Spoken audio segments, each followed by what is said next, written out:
Welcome to the Dobsonian Power Night Sessions. Before everything, please tell me if my lips are synchronized with the video.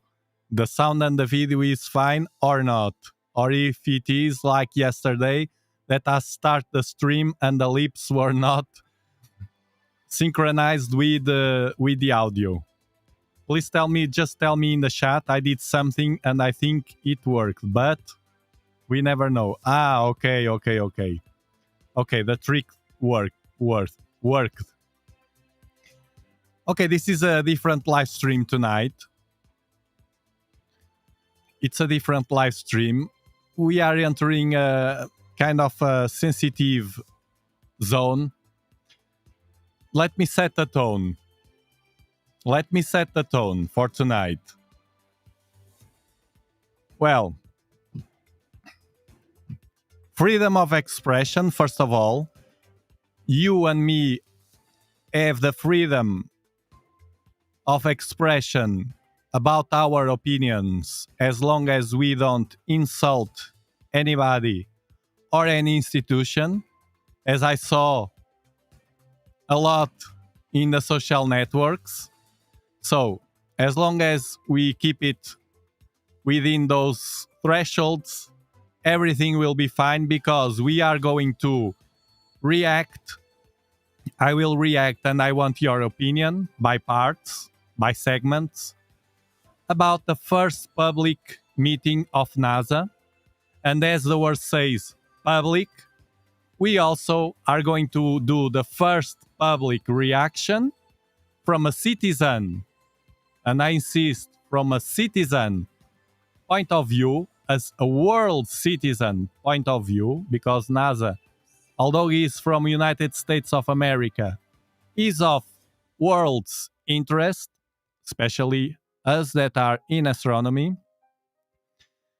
And I want to figure with you what the heck happened with this meeting.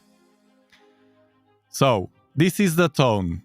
Now, I noticed it after the meeting, well, during the meeting, and especially after the meeting, through the comments in my short video, not on YouTube. It was in YouTube, we are more quiet, but in other social networks, you know how social networks are with sensitive and polarized topics. I was impressed with so many controversial comments in favor and against, so polarized, highly polarized comments or positions about NASA right now. So, and what I saw was, I'm transmitting you because I read all the comments on social networks. I don't, as if it's one of you, I reply, but if it's a random, I don't. And I don't ban, as long as they don't insult me. I don't ban anybody there. Social networks, not YouTube. This is other stuff. But I was impressed, and the topics were two main topics that I want to figure with you here and know your opinion about in a general point of view. One is, and I made an interesting poll on YouTube, which I asked, is NASA hiding something from us, all of us? And it was interesting to notice that the results were highly 2/3 against NASA. So yes, NASA is lying. And the social networks, loads of polarization around against or in favor of NASA as a general institution. The other topic, which is highly polarized, but that one is closer to us in astronomy, is, and they addressed all of this, is the fact of NASA caring about UFO slash UAPs. It comes from the past. The older ones here in the community know very well that there always been a stigma around this topic. Anything that have the word UFO is taboo in astronomy, or it was in the past. So there's a second topic of polarization, with many people still divided. Closer to us, which is, should NASA, I didn't ask this, I could, should NASA work on UFO slash UAP new designation topic, or should it leave it alone as it was in the past? So those are the main topics. And now, hello Quasar, hello Rao, hello Antonio Cortez, hello Linux, hello Samir, hello Immunity Corrupts. I'm glad you're here. I almost could make a bet of the people that will be here at first. How I know you more and more. So I will open right now the video and we will analyze. I really want your opinion. I'm an open mind guy. I have my opinion right now, but it can change according to new data. So I'm always open mind. In life, we change. I am not the same guy as you.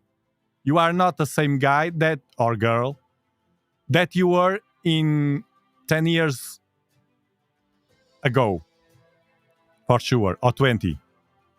So we change. We change our minds according to what we see, what we experience in life, and hopefully change for better. At least it's the goal. So I'm open-minded to change my opinion. I don't want to be a biased live stream. However, I have my t-shirt of NASA, and I have more of these t-shirts, NASA t-shirts and caps and everything. And my goal is to keep using them with pride. So let's see how it goes. This is a different live stream. Although we did already this format, the reaction format, we will do it more. I said it before. It's not new. And this was a very interesting topic to debate. Today afternoon, AstroThief posted on Discord another thing that, although is not connected, in a sense it is, with what we are going to analyze today. Thank you, Quasar, for being member for 60 months. Thank you very much for your support.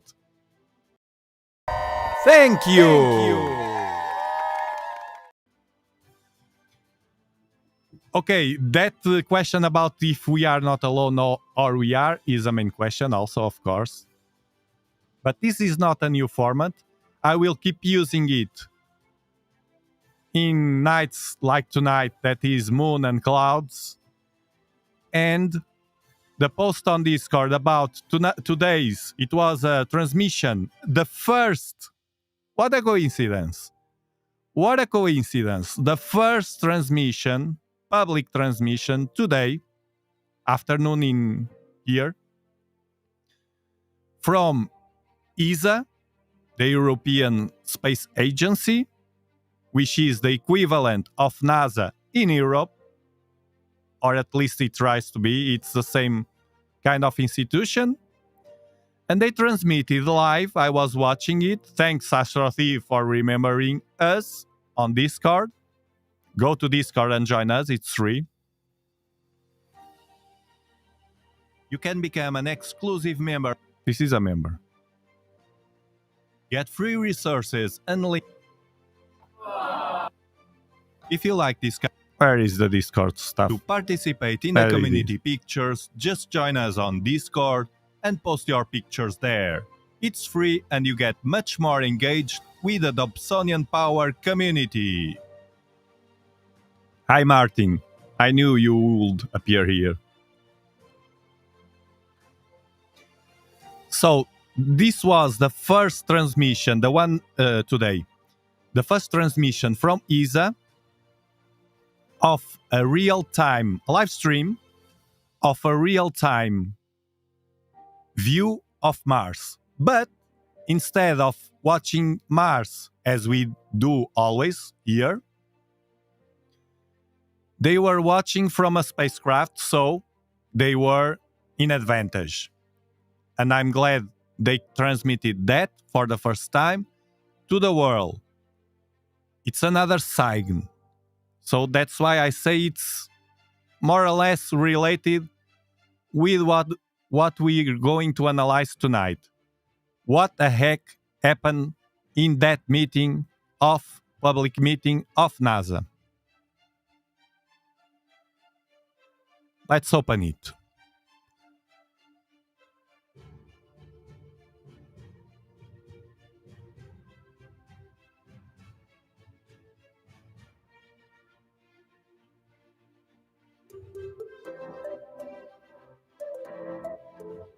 Okay. I will take off the music. I hope you're listening. Are you tell me? Hold on. Oh, I have to have this music like this. Hold on. Are you listening music of the live stream now? This kind of boring music like bum, bum, bum, bum. Are you listening? The live stream, the NASA video.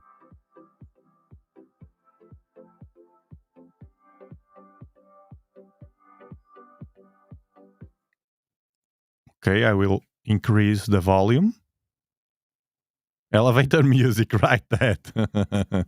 I will increase a bit because it's the main sound that we want. So, public meeting on Unidentified Anomalous Phenomena. The new designation.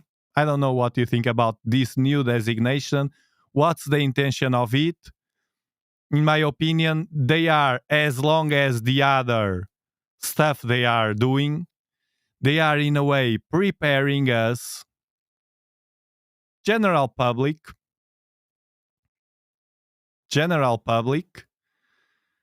slowly preparing us for something, not something weird, for this, not for something weird. Okay, let me pull something off the chat here.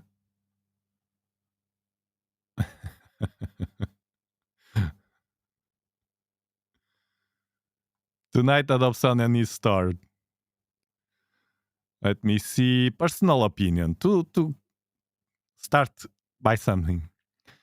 Personal opinion from Abiosis is that we are not alone. Law of big figures and not wanting to be arrogant as we are as human species. Again, my humble opinion. Well, that's another topic, but I agree with you. I think by a question of probabilities, we are not alone, but that's another topic. Good morning and welcome. My name is Dan Evans, and let me as a change designated this federal official for NASA's because I don't Unidentified want the Anomalous boring Phenomena parts. Independent Study Team. I'd like to call this meeting to order. So and let's introduce jump the panelists. straight away In the back row, we have Nadia Drake, Paula Bontempi, to this is the panel, the presentation. advocating for a respectful discourse that befits their Like expertise this. and the significance of their work. Thanks. Okay. Now, in recent years, the subject. Okay, this mainly what I saw here by this guy, which looks like a politician. I don't know the panel. I know they are connected to NASA, but I was analyzing the details. This guy looks like a politician to me. The way he speaks and the way he leads, more or less, behind, in the background, what's happening, it looks like someone that is connected to politician in some way. So let's move it on. Unidentified This aerial was politics talk, what he was talking. Now let's jump again, because we are not interested in politics. Now, anomalous phenomena. this lady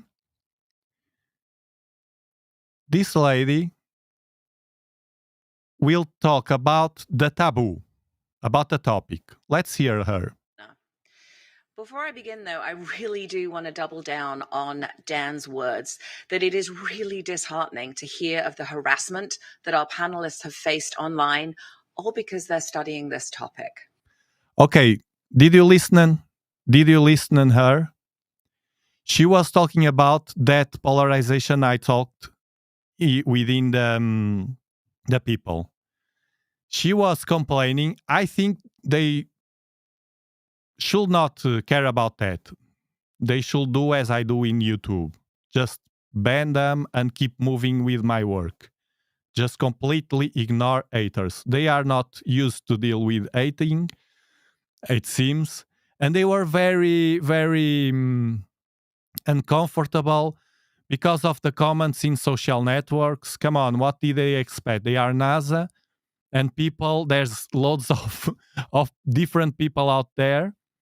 And they were very, they were complaining, they were very surprised and complaining against all the hate in the social networks against NASA, and because they were studying this matter. Well, this topic has to be with us in astronomy, and it's an old stigma.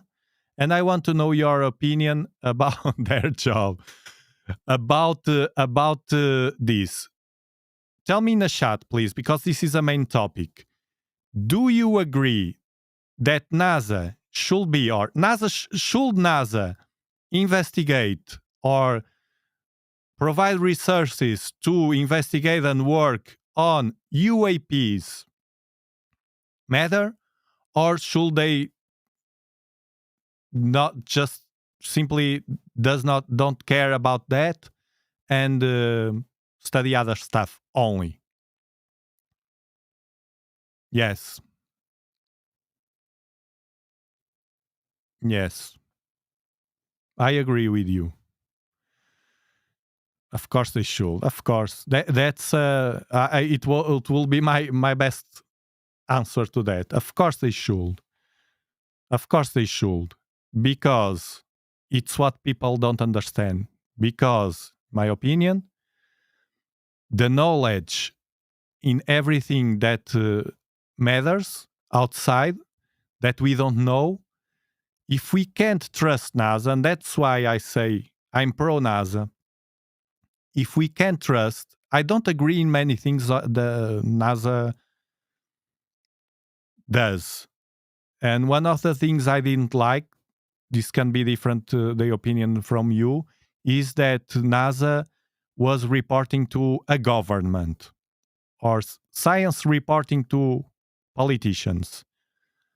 I understand, but I think it's not good for science. May be harmless. I don't know. But what I know is I didn't like it.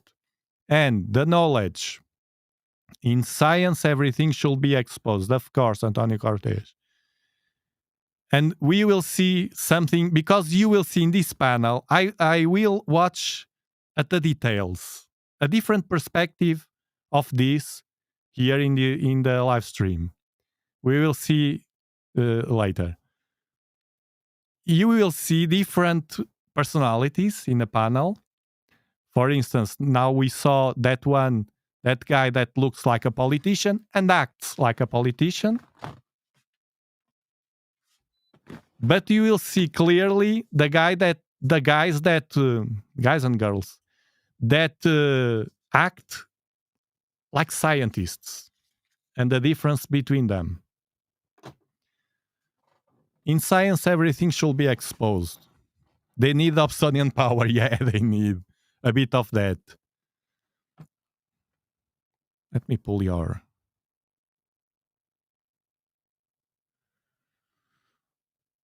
Things, phenomenons, and ideas are spread by thousand fellows as originating from NASA.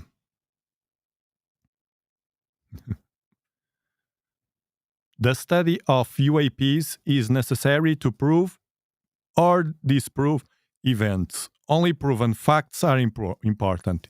They will address that. It is NASA obligation to be the arbiter of fact and fiction in this area. Of course. Okay.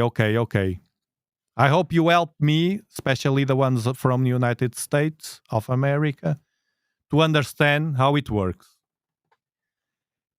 As far as I know, NASA some years ago start reporting not only to to receive money from the government, but also to report. So if someone from the government says to NASA, don't do this or don't show this or don't do that, or do this or do that, those lines will be have to be accepted by all the institution. That's what I understood. I may be wrong. No?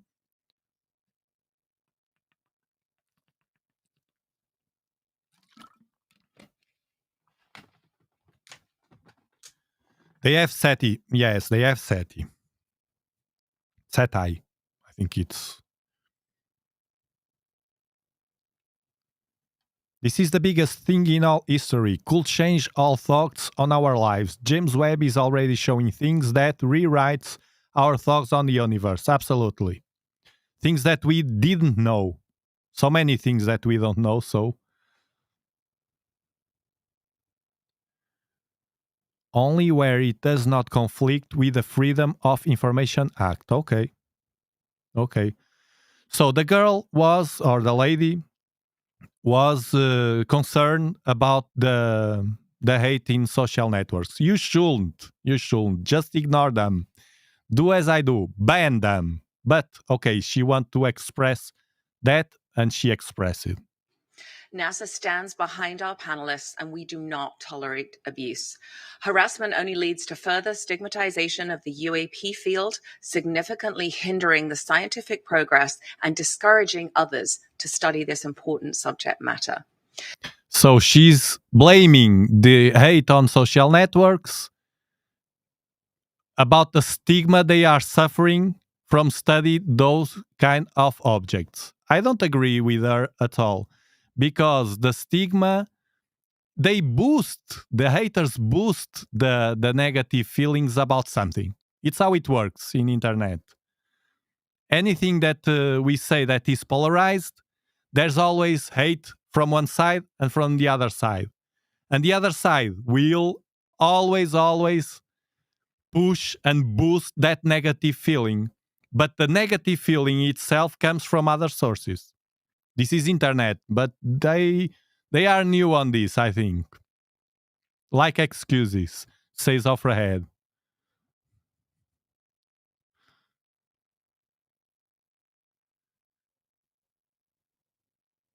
Slavic. If they want more funding, shouldn't they disclose as much info as possible? It would raise the public interest and provide more funding for their agency and less hate, also. That can be one of the sources. And I think that what I saw from the crowd, angry crowd, was mainly about that. Tell us the truth. You are not talking about this, and this.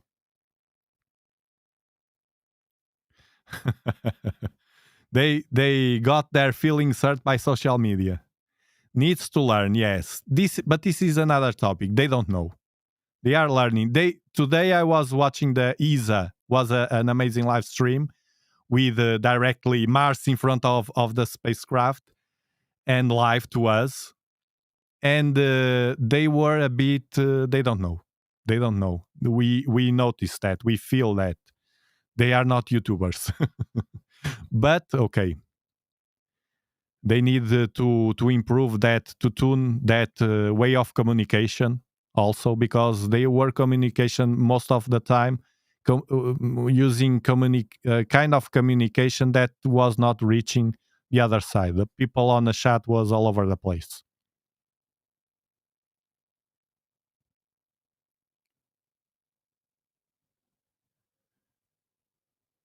If worked in different science field, biotechnology, trust me, scientists have to beg for funding. Research is extremely expensive. Yes, I know. I know, and there are topics that we wish they invest more, but that's another topic. Politician way to deal with money, with the budget. For me, they need to deal with intelligence and to give a plausible explanation for the public. Again, the explanation for the public. It's what the public is demanding. More explanation. Let's see more. Your harassment also obstructs the public's right to knowledge. Our panelists are leading experts in the scientific, aeronautics, and data analytics community. Excuses. It's not the harassment that it's blocking them from provide information to the public. It's not, lady. Communities. We are very lucky to have them on board to share their invaluable Okay, let's move. Let's skip this because I don't want to be here polishing politicians and guys. About the team's 7 Choose. months on this study. As Dan noted, this is a working meeting, and That's a look at them. This a meeting. Why a meeting? Why they were now? You will see them debating with themselves, and this is another huge problem to reach the public, because they are the ones that will increase those doubts, debating with each other. They were supposed to debate in private and come here, and each one of these guys that we see here and girls provide us relevant information. That was what the crowd was expecting. Not to see them debating. Seems that some of them didn't know very well what they were saying, because the other one has another argument, because they think different. All of these, some of them think different. Okay. And this is that kind of position that doesn't reach the public. The politician style.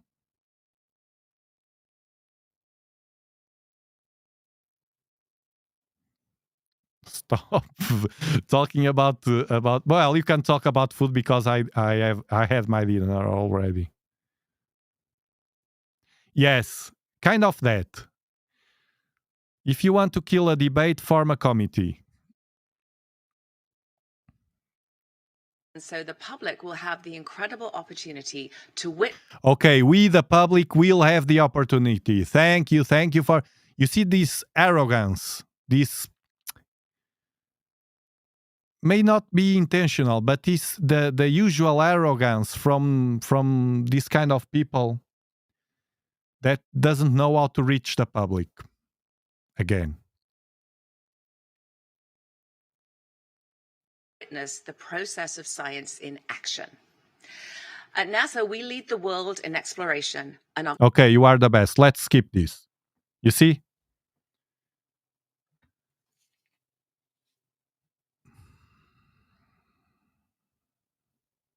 Let's go to the part of Bruce Willis. This guy looks to me like a politician. The camera on an F-35 took a picture of a bird. It's classified. If a spy satellite takes an image of a balloon, and we've had in the news some... A balloon. A mistake to talk about balloons.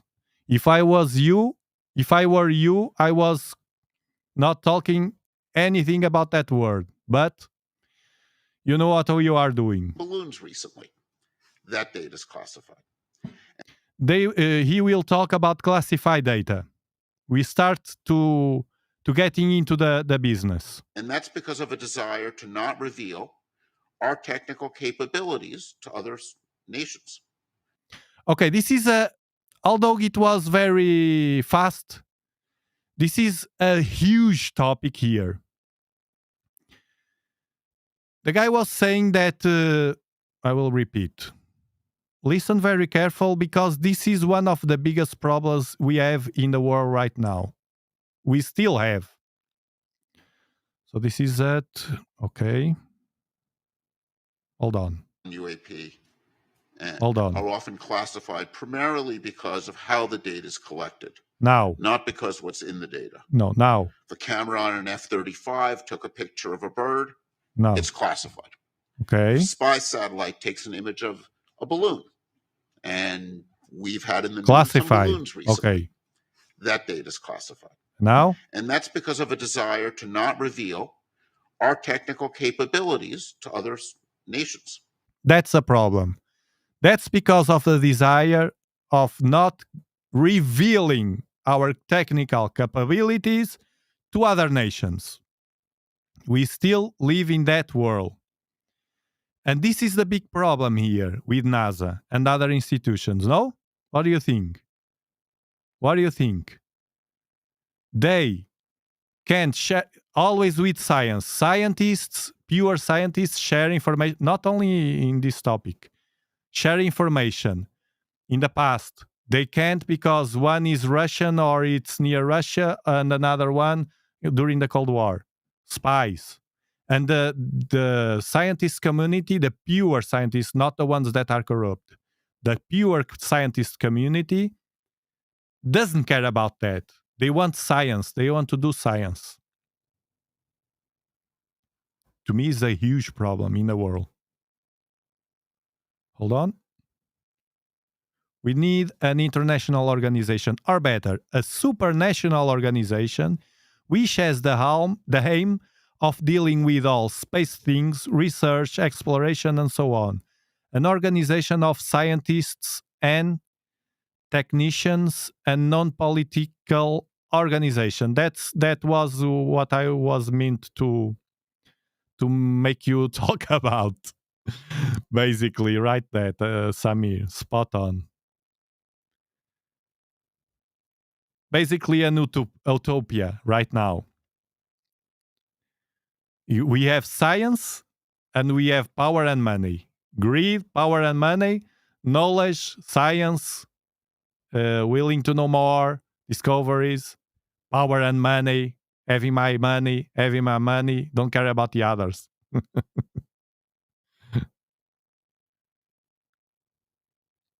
Let's see another one. I've been burned too many times over possible UFO sightings. Everybody has great cameras on their phones now. Show me more. Show me some believable vids or pics. That's a bit hard. They address that. It's interesting, but you will see. We'll see in a moment. The panel looks like a bunch of stuffed Muppets. Well, it looks. It's true, but I try to fight that feeling. I agree with this. NASA has no interest to hide anything, in my opinion. This was one of the big questions. Is NASA hiding anything? Well, in my opinion, they have no interest to hide something like we saw something that we are almost sure that it is, and explore that it is something extraterrestrial. Okay, but and that's the point again. The same thing of the nations thing, you know, for security reasons, they will, as he said, the guy said right now, we don't want to share technical stuff, knowledge to the other nations. And as he said, the others say the same or think the same. While we don't solve that, we will be playing that game. Okay. NASA, on the other hand, operates in a mode where it's collecting data in the open. Now we start getting slowly into the topic, collecting data. This is the main topic. Here is slowly introducing the main topic, the main intention, according to them, of this meeting. It was not to tell you or me, well, we saw something that we think it might be something we don't know. People were expecting that. They were done. No way. This was to talk about the ways they collect the data and what they will do, they are doing, and they will do, and they want to do around that topic, collecting data.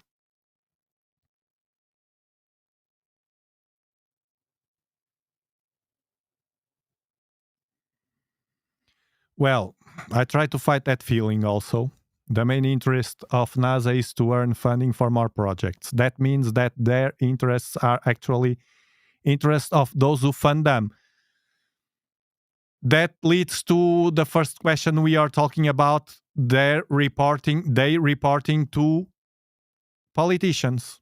Politicians give the funds and they will do everything. Loads of countries, I don't want to talk about that because we'll enter in a politician topic in the politics. But it works like that, the world. Politicians fund. Politicians work for somebody first. Often people think that it stops on politicians. You know, but general public thinks, okay, the president, the governments are the top. They are not. They are Muppets, as you said. They work for somebody that gives them what they should do. And the politicians, through the money, of course, they do what they want and make us do, as we saw very recently. They can do anything. They can do anything. What I've been watching, they can do anything they want in the world. Thank you, Quasar, for gifting 10 Dobsonian Power memberships.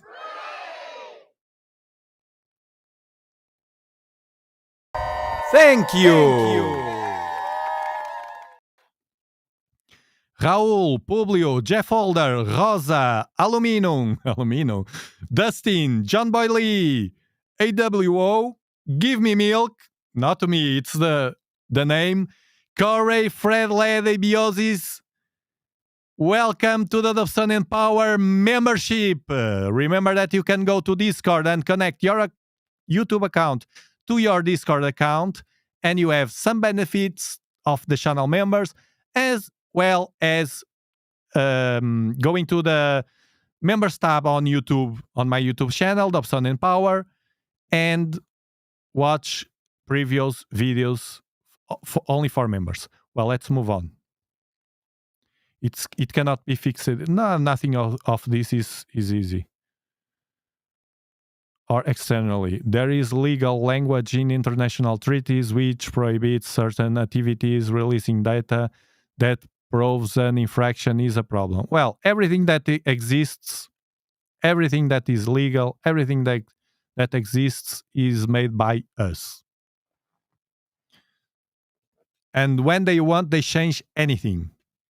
They smash anything when they want.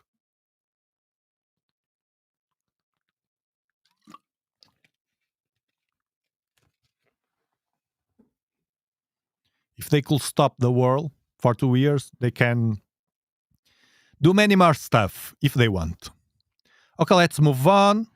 And the NASA data is available on websites and is well characterized. Okay, go to websites. Let's move on to. I want to. And because of NASA being the civilian agency studying air and space, it has a special role to play. And I see our charge primarily as helping identify for NASA ways it could play that role and contribute to understanding. Blah, blah, blah. We've gone through a preliminary data collection stage. Okay, again, the guy introducing us to the main topic, data collection. And to summarize some of the things that we've learned, we appreciate the current data collection efforts regarding UAPs are unsystematic. The first thing, unsystematic. The data is referring already is inside the Jews. The data collection is unsystematic. Now you will blame, and with reason, the quality of the data. Basically, the data, as you were telling in the chat, it's very hard to have quality data from smartphones or from the public. You are tired to see loads of UFOs pictures, and me either. And they are a bunch of crap because they have no quality. And this will be the main tone of this meeting or presentation.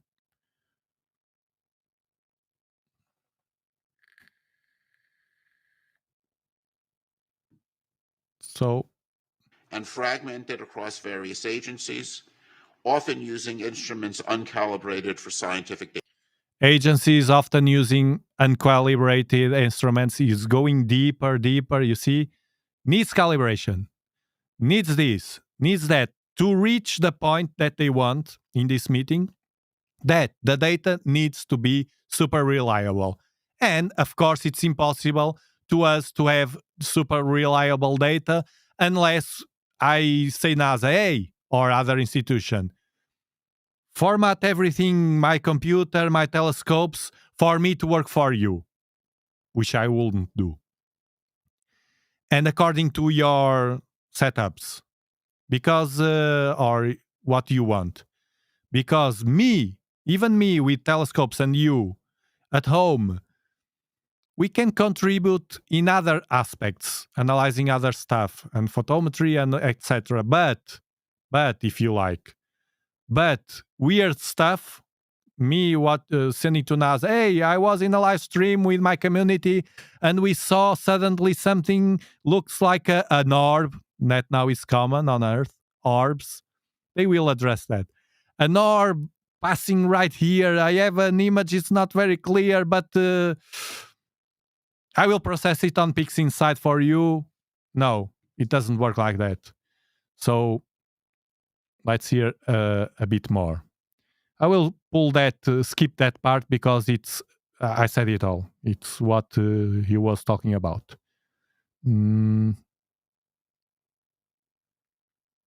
Let's skip to here.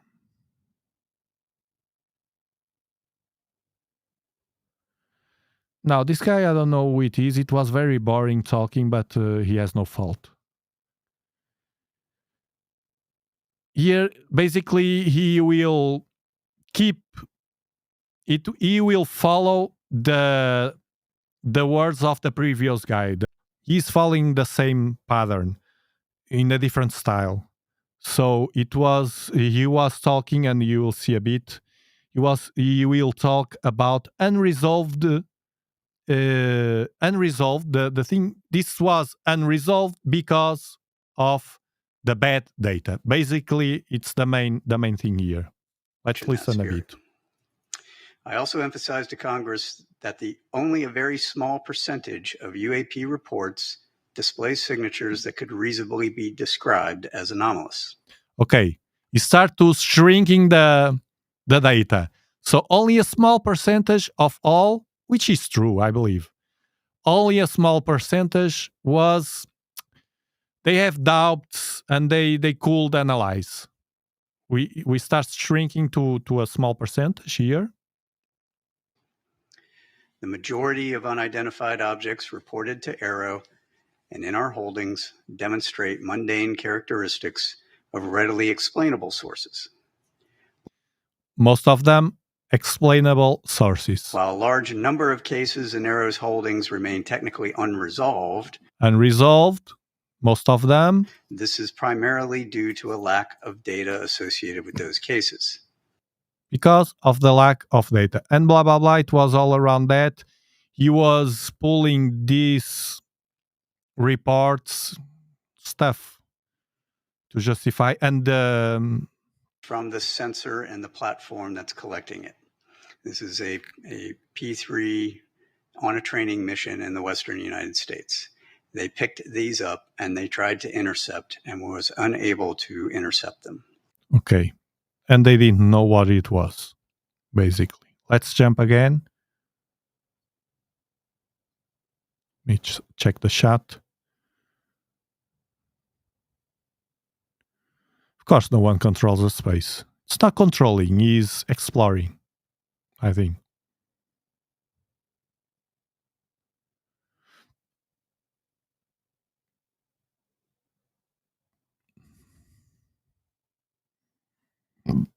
Sorry. It's my dinner.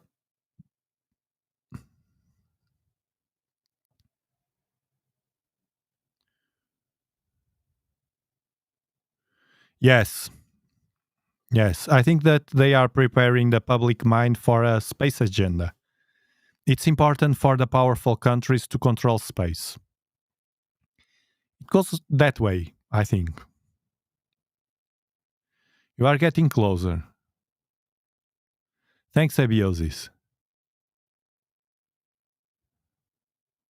Yes, we are a fraction of a second, but we may have many more fractions. We don't know.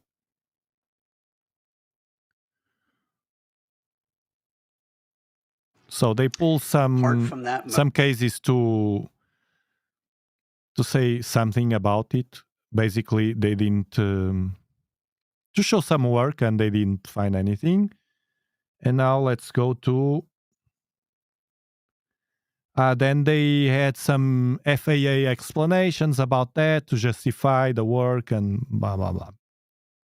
Basically, that I will not go deep into this technical. This was one of the orbs.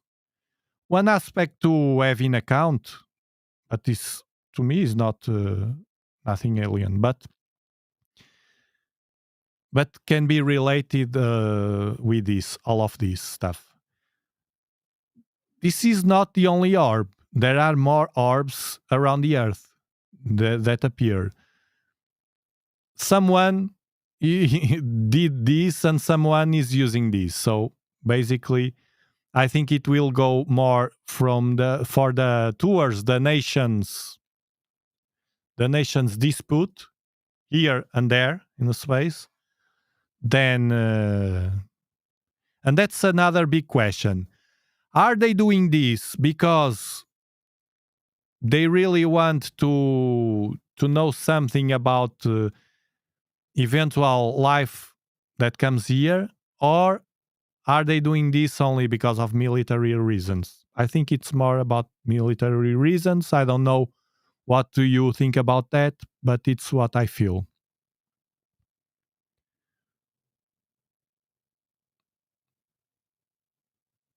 Panic? Why? Let me see.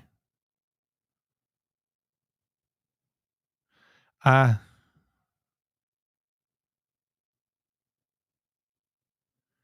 reactionary and volatile. Okay, you're talking about local. Okay.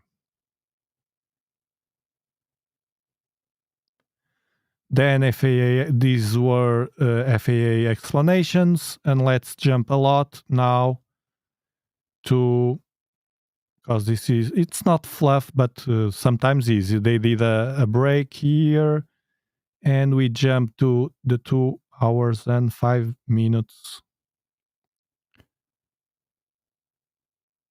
The podium than I can, where it's hard to see people behind you. I'm going to try to manage the time. So as those questions come. Hello, and welcome back from lunch.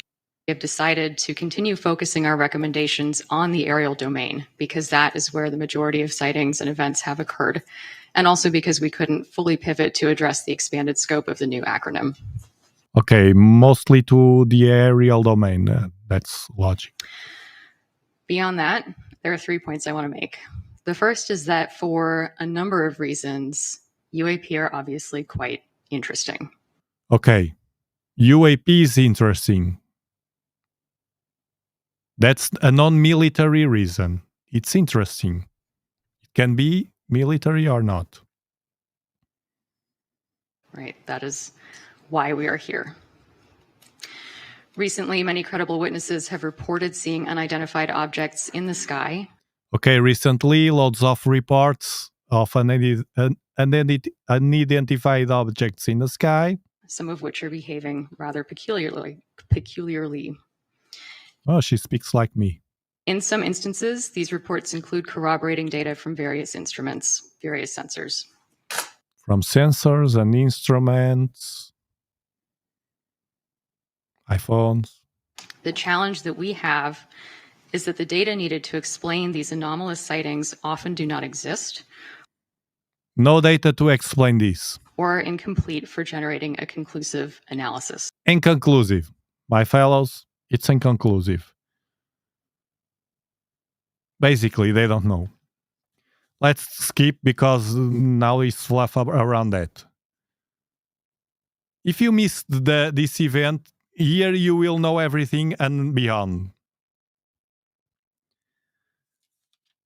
Now, recommendations to NASA. I said here. Let me see. The recommendations. Is what can we recommend that NASA can do that the DoD cannot? Third point, to that end, what are we even looking for? How are we defining this problem? What are we even looking for? Why are we here? And how do the available data define what seems to be, to borrow a cliche, a very slender needle in a very big haystack? Okay, a needle. We are looking for a needle. We heard a little bit about that today from Dr. Kirkpatrick, who reported that there have been 800 events collected over about 27 years. Showing work. And between... For the funds. 2 and 4, we need to show numbers. 5% of those events display signatures that could be anomalous, defined as anything that is not readily understandable by the operator or the sensor, something that is doing something weird. Mr. Free, no comments, and some of the experts on our panel have defined the background on. Let's move on. Now they introduce, this is the part they introduce the public. I will try to figure if they were fooling us or not here. I don't remember.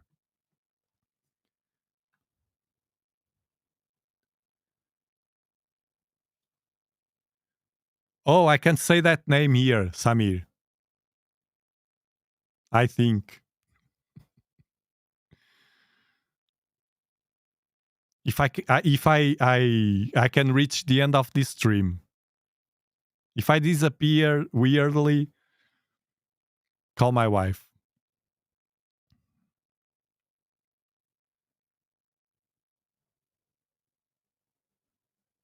They are doing something.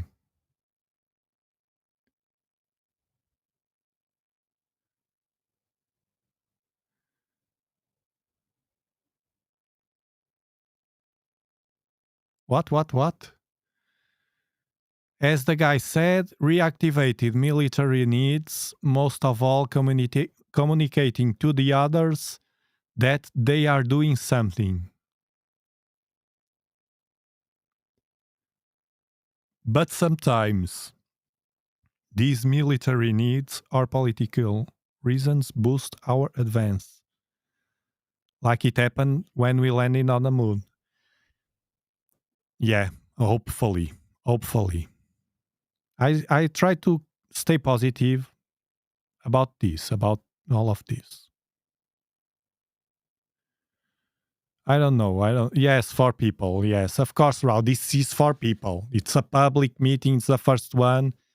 Has its defects. It's something. We try to stick with the positive. Otherwise, we are done. NASA is not bad.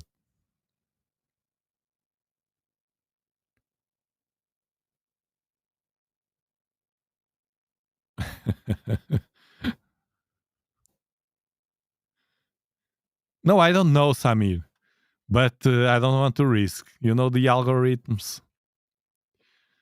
in which those events exist, the amount of stuff in the sky at any given time, like so. On average, FAA air traffic control handles 45,000. Okay, against the numbers, the reporting for the boss. Let's skip this. But she will talk about the public. 1,000 flights per day in U.S. airspace, with 5,400 aircraft in the sky at peak time. Worldwide, on average, there are about 1,600 weather balloon launches per day. It's here. Aquatic or atmospheric phenomena as well, and they do this using the unique vantage point of space. NASA's mission, data, and technical expertise in science and engineering may also help investigate and understand any of the reported phenomena. Okay, NASA can help. It makes sense to explore what new observations or measurements or studies might contribute to the understanding of reported phenomena. Makes sense what she say. In that light, Dr. Fox made this point this morning. There's a tremendous archive of NASA data. Ooh, the archive.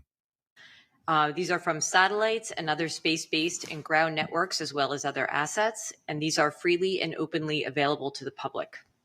Good. NASA research, as was mentioned, also supports a wide range of methods. This includes advanced data analysis, modeling, cutting-edge computational and data visualization tools, and these are all useful for investigating unexplained observations. Okay, the methods, very well. Which may be crucial in studying these phenomena. Discoveries and results are all publicly available.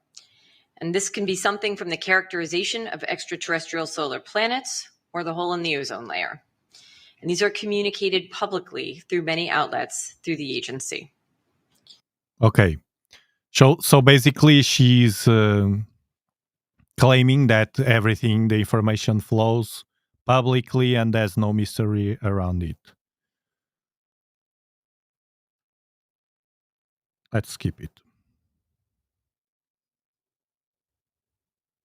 The phrase not readily understandable, I felt like that was actually doing a lot of work. So I think for our Again, lots of work. I know that you work. purposes, we probably want to come up with a slightly more specific definition of what anomalous actually means. Yes. Yeah. Okay, she was messing with the other because she wants to know what is anomalous, because they tend to, there's the data that we should analyze, it's that anomalous data.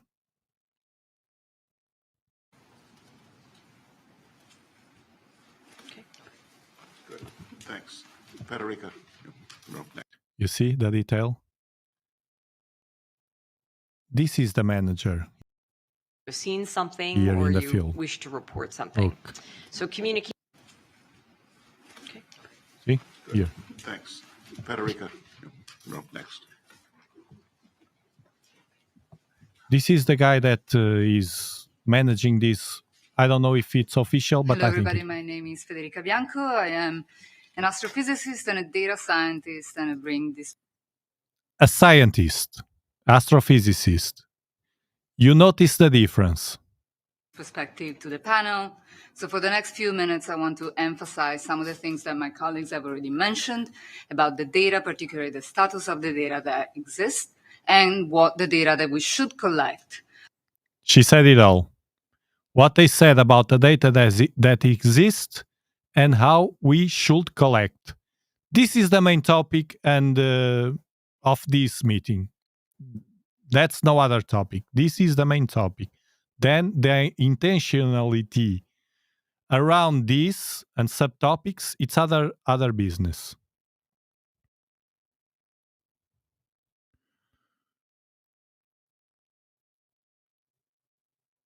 If they didn't want to be seen, what happened with the server?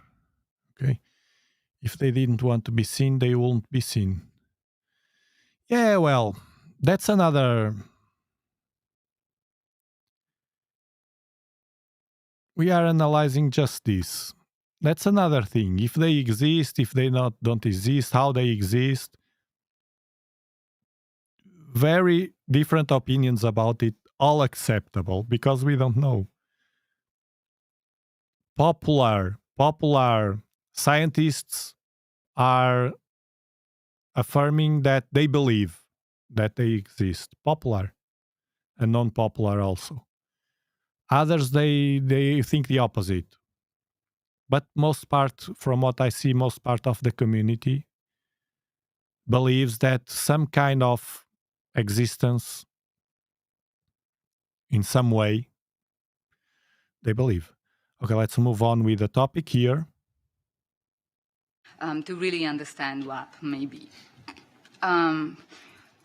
We've already heard in a few cases by a few people that NASA's role is to explore the universe through the scientific method.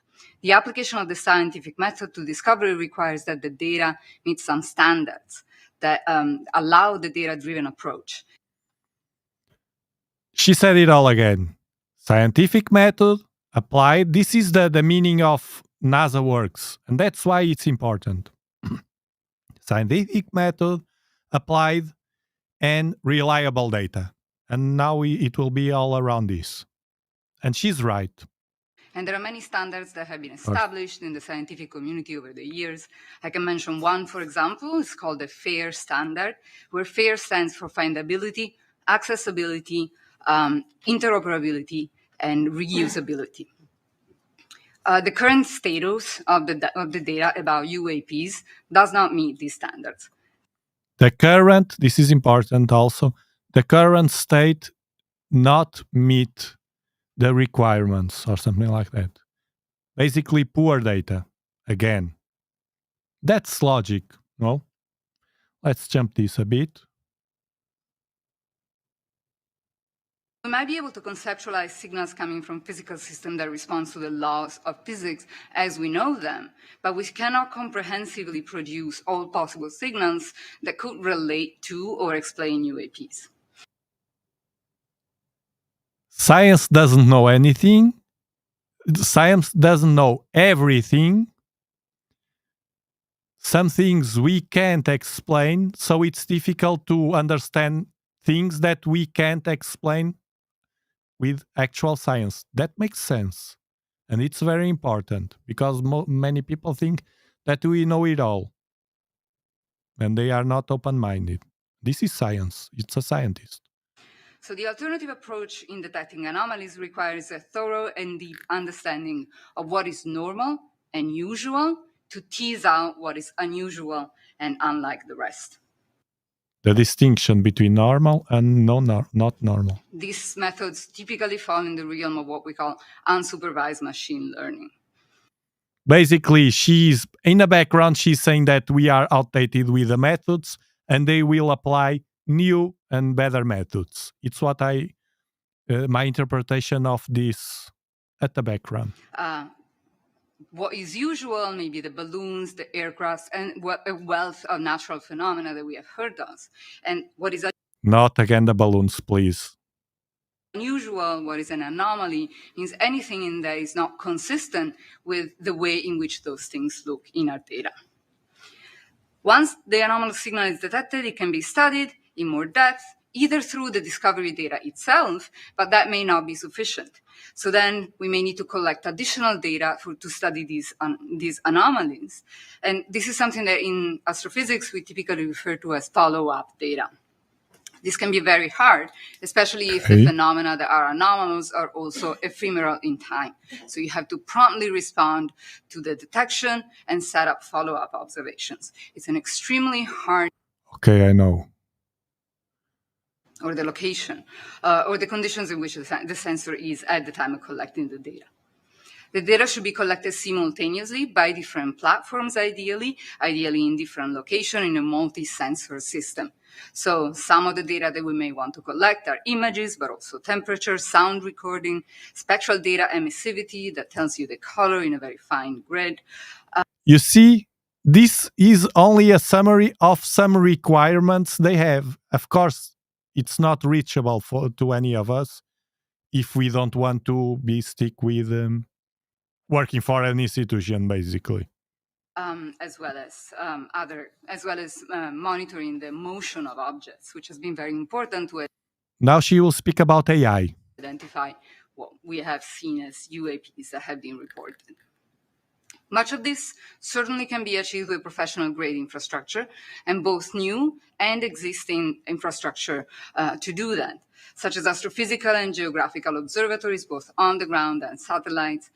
Some modern observatories in particular are designed for the detection of time anomalies specifically, as well as for the detection of objects that move rapidly in space, near-Earth objects, asteroids, meteors. Okay, tools. Supported. All of these can be leveraged to support the work of the other agencies in the identification and explaining UAPs. NASA also has a really important experience in data curation. We have heard about the sophistication of the analysis of the data that NASA provides, of the sophistication of the calibration that the data that NASA shares arrives to. We have heard about the open data policy that NASA data goes under. Okay.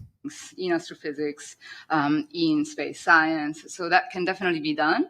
The issue, I think, is going to be to make sure that this platform is reaches a large enough community to really have a crowd. Okay, someone asked her, it's about a big platform to work together in a world, to work together, but this is from a science point of view. Then we have the politics over it, as usual.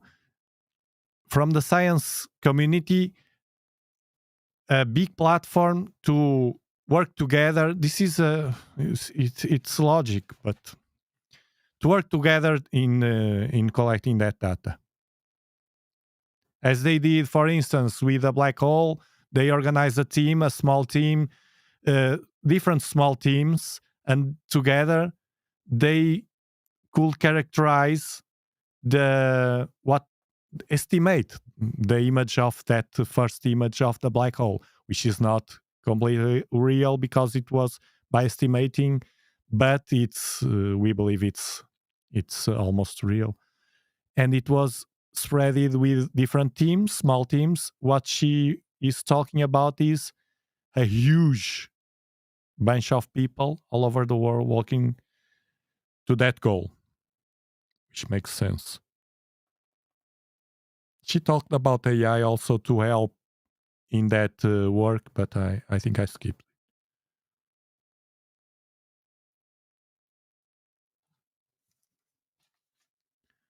Here. It's with smartphones, I think. Let me check again. For how you report, is it open sourcing a set of applications for cell phones to be able to pull in a lot of the right metadata? What does that look like? Yeah, here it's a first glance about the smartphones. Look at the details. They introduce it that matter by this guy, but then later they will talk about that again, and they slowly they know the power of the smartphone. Everybody has a smartphone. Smartphones have good cameras. I don't know. They are talking about it makes sense. Not only the requirements, they contradict because they have requirements of precision instruments with certain calibration, certain settings to work for them, for that goal.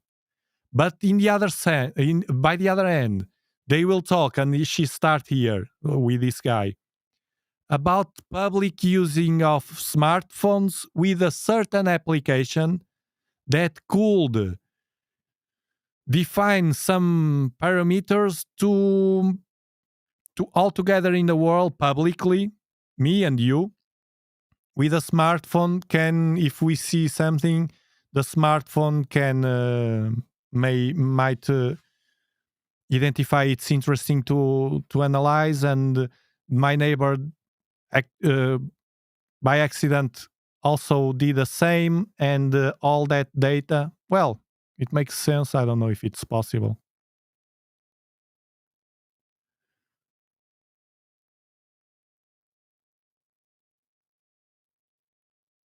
Oh, no, no, no, no. No, no, no, no, no, Ro. No, I will not enter that field. Yeah. At least not so hard.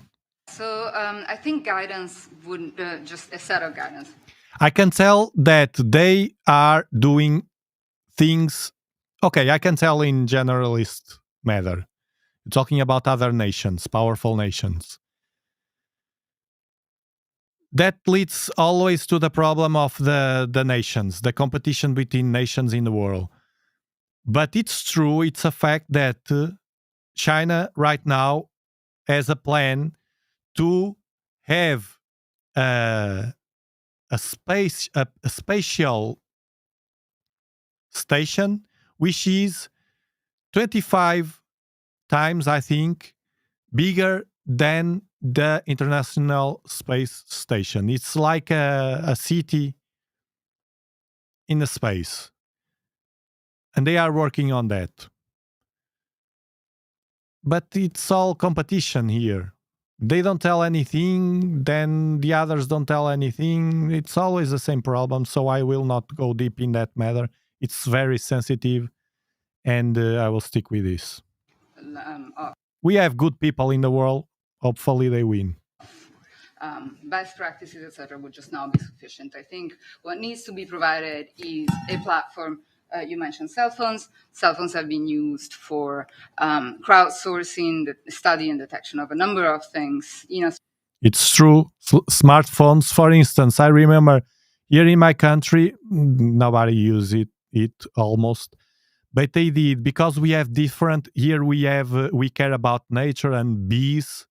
The bees in different regions in my country have different characteristics, and they distributed an application to, if we saw a bee in different parts of the country, we take a picture, and then it goes to a database, and they analyze all the different regions, and they see the transformation, something like that.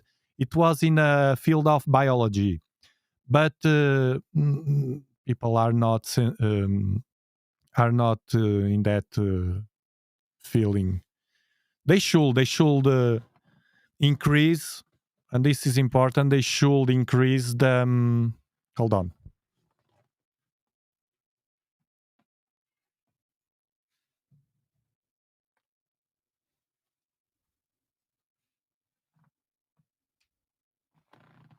Battery of my chat.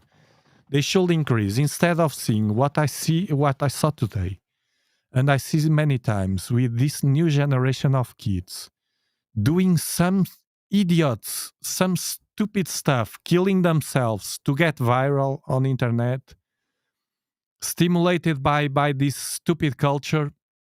Instead of that, if they want, they can do it. To stimulate more, not to stimulate the kids to be like Sheldon from Big Bang Theory. We don't want to attract regular kids to be like Sheldons, but attract a bit of interest by astronomy, through astronomy or whatever. We are doing that, but they should, and they can do a better job in that, because they can reach everybody, and they can do whatever they want in the world. They can do whatever they want in the world. I don't change my mind about that, because I saw it, and you too. So they can do whatever they can. So if they want, they can push a bit more of that. Fortunately, NASA is doing what they can, I believe, in that matter. This, and it's a start. Today's is a live stream pointing to Mars. It's a start. So Europe, NASA on United States, ESA on Europe. Hopefully in the future, other space agencies start working better together instead of hiding information from each other's. And that's something. I still believe in humanity. That's something. astrophysics, in space science. Of course, NASA, they do a fantastic job. We need them. How could we know so many things, and even astrophotography, the pictures, in another way of perspective, the picture perspective, information. Now this with James Webb, all that data that we are discovering in exoplanets, all those exoplanets that are being discovered with water, potential new Earths. It's a question of time, maybe we don't know, to find much more interesting things, and we need NASA, and we should trust them, because if we don't trust NASA, we don't trust anybody, and we can't live. We don't trust anybody. We have to trust someone. So that can definitely be done. The issue, I think, is going to be to make sure that this platform is that this platform reaches a larger. Okay, the platform would be very valuable. Okay, this is another scientist. We can see that doesn't look like a politician.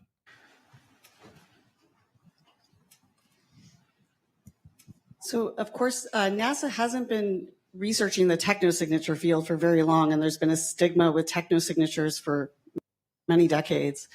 You see what I was talking about? There's been a stigma around the technical signatures for many years. Are there any lessons learned? This is good. Good question. Did you learn the lesson? So it was wrong. It was a mistake to delay that interest from the scientist community about exploring that topic. Did you learn the lesson? Good question. We can impose from the technosignature in the SETI community to the UAP in solar system studies? That's a really good question. He agreed with me. I guess the immediate thought it sparks in me is that, technosignatures were kind of treated, kept at arm's length for a long time by NASA because of stigma, and ultimately can't be kept away forever if you are an agency, curiosity driven, trying to understand the whole universe. You have to move beyond stigmas and just try to honestly look at whatever evidence there is. And so I think this is a scientist speaking. You see the difference? This is a true, pure scientist speaking. I don't know who he is, but it's clearly a scientist. We have to overcome those stigmas. He was talking, they are talking about that stigma of analyzing certain topics, and as a scientist, and as you said here in the chat, knowledge. We need to not to stigmatize those topics.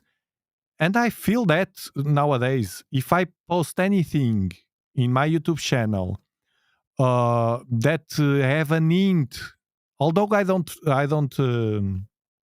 I feel like I'm following the science direction, but it is something about UFOs, or if I touch even subtle that matter,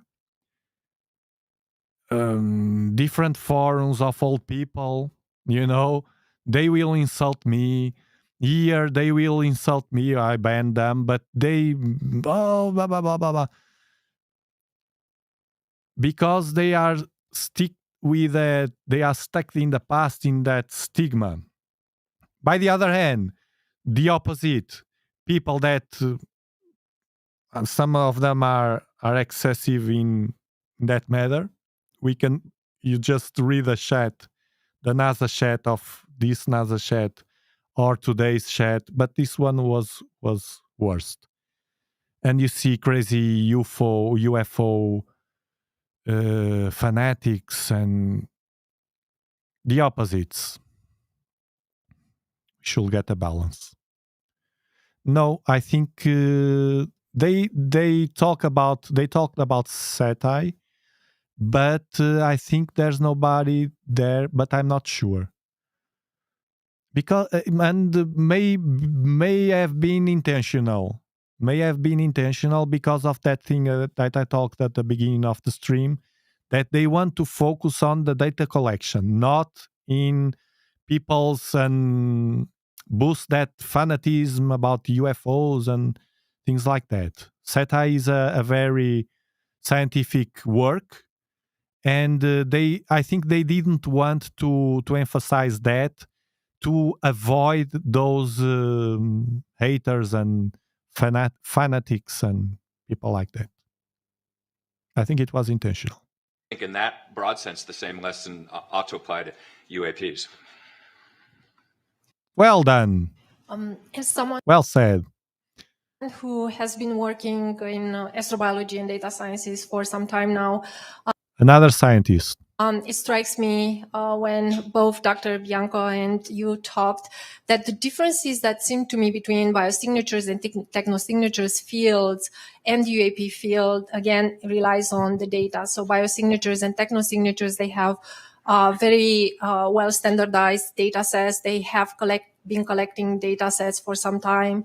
And they are able to apply machine learning, artificial intelligence algorithms, while it's a totally different question with the UAPs in how we can apply artificial intelligence here. So again, just like Dr. Bianca, how she said, it's about data standardization. So I hope that the UAP field will learn how to work with the data from the biosignatures and Okay, this is important. She clearly works on this, not a politician, of course. And she's distinguishing the technosignatures from the biosignatures data and the UAPs. And that the UAPs, the new thing now that is criticized, the UAPs field should learn from those two different systems of data collection. Biosignatures and technosignatures that we are searching in outer space, and you should keep searching technosignatures fields. So. Yeah, that's a good point. The one point I push back on a little bit is whether technosignatures has a lot of data in that sense. The one part of technosignatures which is looking for signals from radio and optical and that sort of thing that's been associated with SETI for a long time. SETI, you see, of course it was here because of the technosignatures. They use those techniques to try to find those signals. Right, there's a lot of data there that we've been collecting, but the term technosignatures is sort of newly being adopted, and it in a way it reminds me of the distinction we heard from the FAA about a cooperative and non-cooperative. That with technosignatures we're looking, there's more of an emphasis on finding technology that is not necessarily intended to signal us, but just sort of doing what technology does and finding ways to, so it's not looking for signals as much. And in that domain, we have not necessarily been collecting information for that long. But we are not only, because people tend to think that technosignatures, we are searching for a sound or some sign, but he's telling us that we are looking also with James Webb, I think, from certain signs that may reveal that a certain planet has technology. A sign, not a sign sent to Earth, but we detecting it there in the field, in the planet. Interesting. But your point is well taken, that there are lessons learned from certainly the astrobiology and the sort of classical SETI field where we've had a lot of data, and we could look at how that is analyzed and try to collect the data for UAPs that will be amenable to that same sort of analysis. You see, SETI again. Now it's here again. Great, thank you. Carlin's next. Yeah, this is the manager. The David. Hello, everybody. I'm Carlin Toner. I'm an aerospace engineer. You know, it really struck me when Dr. Drake opened up this afternoon and talked about this really small needle in a really big haystack. Talking about the needle again. She has this pre-prepared, the needle stuff. That we're looking for. And I'm going to talk to you about reporting, a theme that we've heard a lot. How can we make that haystack smaller and that needle bigger? Okay, to make the needle bigger with reporting. So reporting of UAP events has received a lot of attention recently, but I think that there are still barriers for people to report. The barriers. She's touching again. She spoke at the beginning, and now she's, with other words, she's touching again that topic. That those barriers that generated, and she was complaining. I don't remember if it was, no, it was another one, another lady. They were complaining about the hate in the social networks against NASA. And because of this, those barriers, let's hear what are those barriers for this lady. How or where should they report? Will someone take action on their report? Will the reporter be believed, or will they be shamed? We've heard over the course of our fact-finding that many scientists and aviators consider the study of UAPs to be fringe at best. So this suggests there's a significant negative stigma. You see, again, negative stigma from the scientists. The own science community, they are trying to break this. This is important. This is another topic, main topic of our intention, I think, of this. Not only the public, to prepare the public, to show how we collect data, to tell the boss what are they doing, and to the public at the same time, but also to break that stigma. The stigma that made NASA suffer. They shouldn't suffer with that, but that that made NASA suffer because the willing of studying and identifying objects. Simple as that. Is that so hard? And public, general public, should be happy to know that NASA finally is giving something, maybe not all, but something to what they demand. So it's a contradiction. So many public people angry with NASA because they don't reveal nothing, they don't tell us nothing. And now that they are giving a step, it's a small step, a big step, you judge. But it's a step. It's not backwards, it's forward. And now that they are giving that step to try to reach better or worse, but try to reach the public, they are being rejecting for the same public. It's a paradox, but it's life. Deal with that, NASA. Associated with reporting or even researching such phenomena. That said, by encouraging military aviators to disclose anomalies that they've seen or detected, the Department of Defense is receiving many more reports. I think in the time that we've been looking at this topic, growing from an ODI report that was something like 500 to, I think this morning we heard something like 800 now, so that's accelerating. And DoD will soon also mandate, if not already, reporting by pilots. More and more and more and more the quantity of reports from the pilots.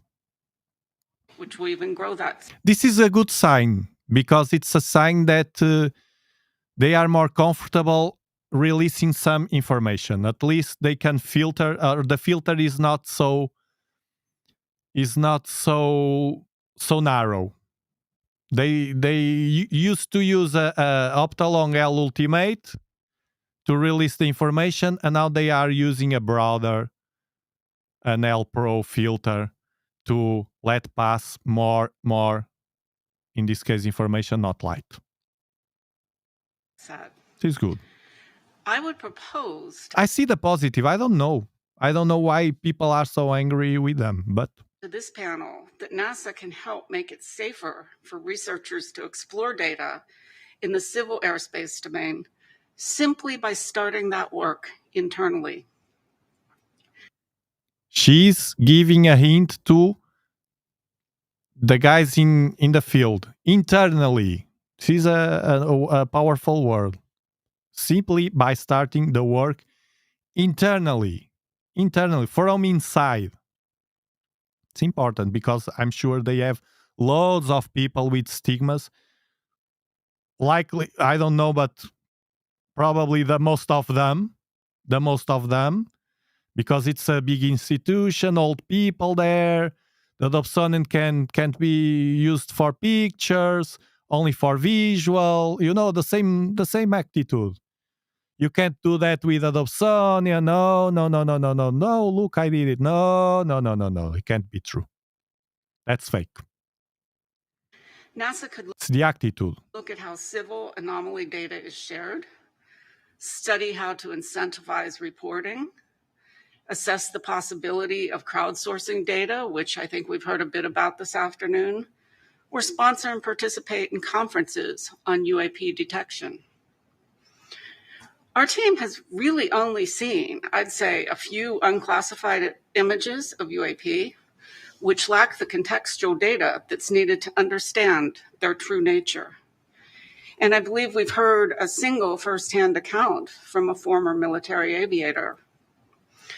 So one of my colleagues, Josh, has an example to show just why it would be important for NASA to also help shape how the data and information is reported.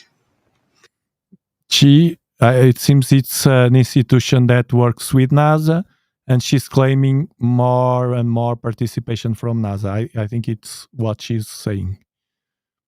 But before I turn the mic over to Josh, I want to make a recommendation to my fellow panelists that we consider advising NASA to more fully assess the cultural and social barriers to studying and reporting UAP, and for She wants NASA to break the barriers with the public and with studying UAP. They want to break that. So people that is still stuck in the past, you can be in that place, but you will be outdated. This is the beginning. This started to break. It's a wall that it's breaking and it will fall. They will study these phenomena for military reasons, for both reasons, for exploring reasons, for curiosity, human curiosity reasons, for science reasons. Choose how much of each ingredient. But the truth is, and I'm pretty sure about that right now, it's breaking. The wall, it's breaking. The stigma, outdated. NASA to implement a plan to leverage its brand image to start removing these obstacles. Removing these obstacles. Fire them. Pay them, and they go to a good retirement and grab those telescopes, Dobsonians, and only watch visually from those telescopes. Don't forget. So it's done very well, lady. I like this one. And now we are at 244.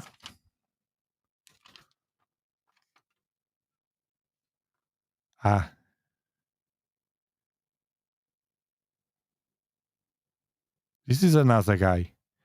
He looks like NASA. Huh? Just hit space. Information. Oh, again, the phenomena. Yeah, okay. So this is this video was recorded by Okay, basically I will skip this. I will just summarize and skip this. Basically, you will explain how they collect and analyze this kind of data. weird data that they see and they don't know what to explain. But it's showing the methods and how they do to analyze with the FAA.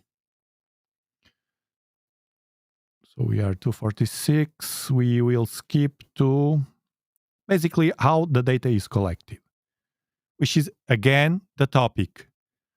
Again, the topic. How is the data collected and how it will be collected?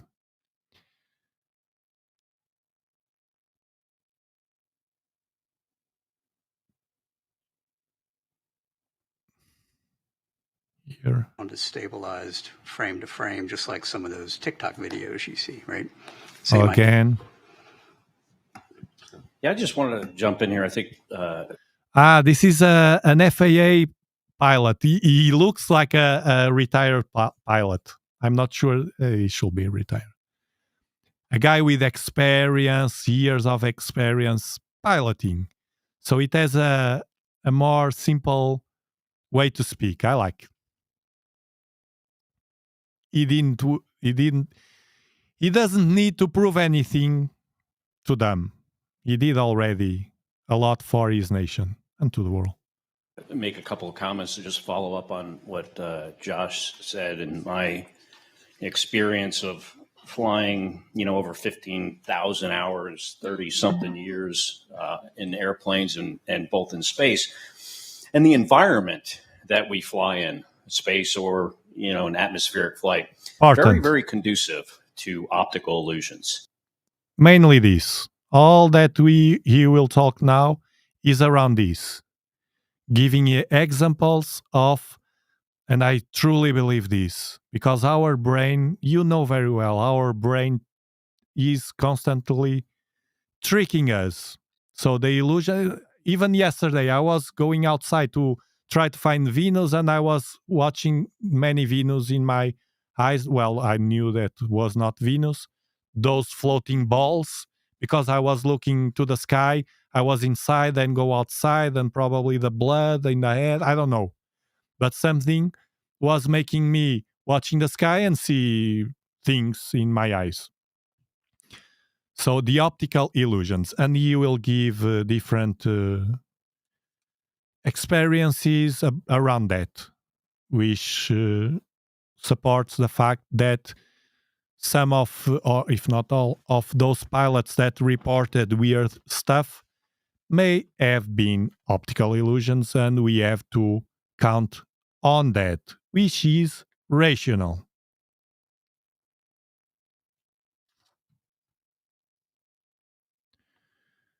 Now in this part of the conference, they enter a Q&A, and we will jump to here, which is what are we looking for again? Again, they repeat. Look. From both FAA and Aero. We do know some of those conditions that we might be looking for. So if you start with kind of what you know, or places to start to go and look, and you start with the data that we have available to us, we might start being able to untangle the chicken and egg problem. And what is the phenomena that we're looking for? Look. So we've heard them from Sean. I would pull up Sean's chart, but I can't quickly do that. Of the criteria that he said on the trends, I use word criteria, he said trends. What are we looking for, he asked. Of 6 or 7 phenomena, I guess, of specific size or within a specific motion range. And it's something different than what we've seen before. Basically, different stuff. They will use artificial intelligence to help in that, to identify things that they can't understand, but maybe, and this is plausible, the artificial intelligence having access, or it's not really artificial intelligence nowadays, it's machine learning. They have access to all the data, and they can process it fast and identify, this that you don't understand looks like this that I identify from my huge database. Actually, artificial intelligence is not intelligent yet. It will be, but it's not yet. It collects data in a faster way and process it. Something we don't recognize. And so when you go to look for something that you don't recognize, it can be pretty easy, and that we've fooled ourselves today and even watching some of these videos of what's going on. But when you're able to corroborate that with 3 or 4 other sources, it starts to make sense, right? So something that looks like magic to the naked eye or to that camera and that sensor isn't, once you understand all of the effects of what was going on in the surrounding environment. And the optical illusions.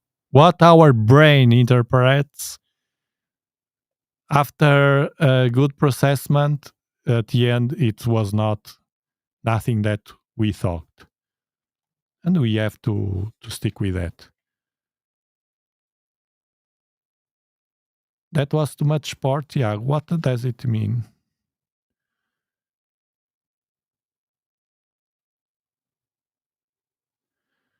And now we have here this.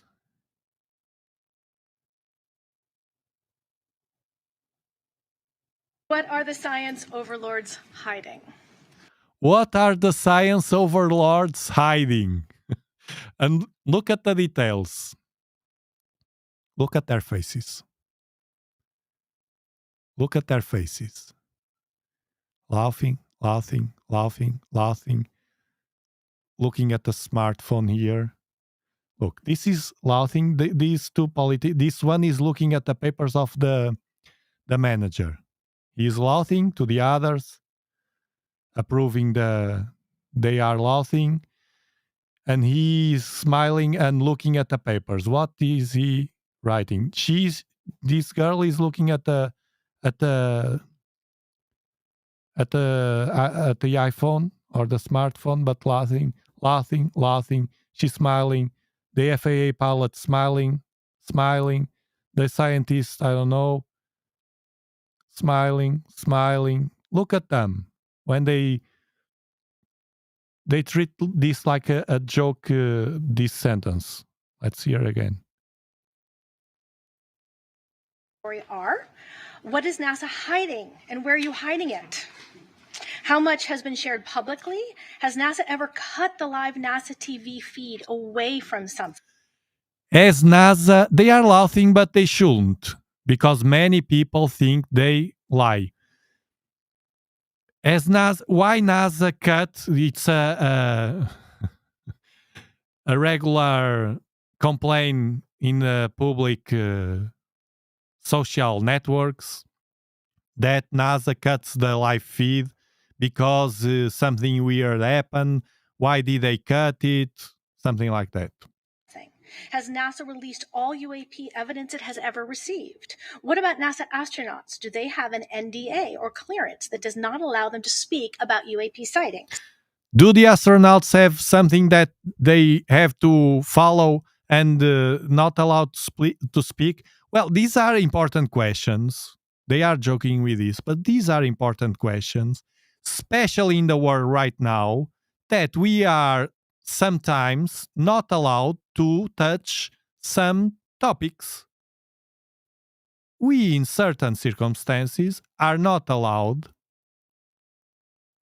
to talk about certain topics. Even me, here in YouTube, I can't say everything I think to you because I have the responsibility. What I'm sharing can reach anybody. And not only that, but also because the YouTube may not like. And I'm kind of not biased, but constrained. Not too much, but something. I can't say anything or everything. So they are joking with something that is worrying. It doesn't matter if it makes sense. So many people worried about they cutting the live sessions and not telling anything, or if they are hiding. The question is, many people think they are lying. And they have to explain if they are not lying, they have to explain. And in that matter, I'm in the side of the people. I'm with them. Even that I don't believe they cut the signal because they are hiding. I don't. But I think the other ones that think that, they deserve an explanation. Because if we are searching things, weird things, new things, exploring things, we want to, by public institutions, it's not only NASA, we deserve, because if they receive funds from governments, the governments receive money from the people. So we deserve to know everything, as long as not national security, but that's another matter. What are the science overlords hiding? I will not repeat after you. Look, they laughing.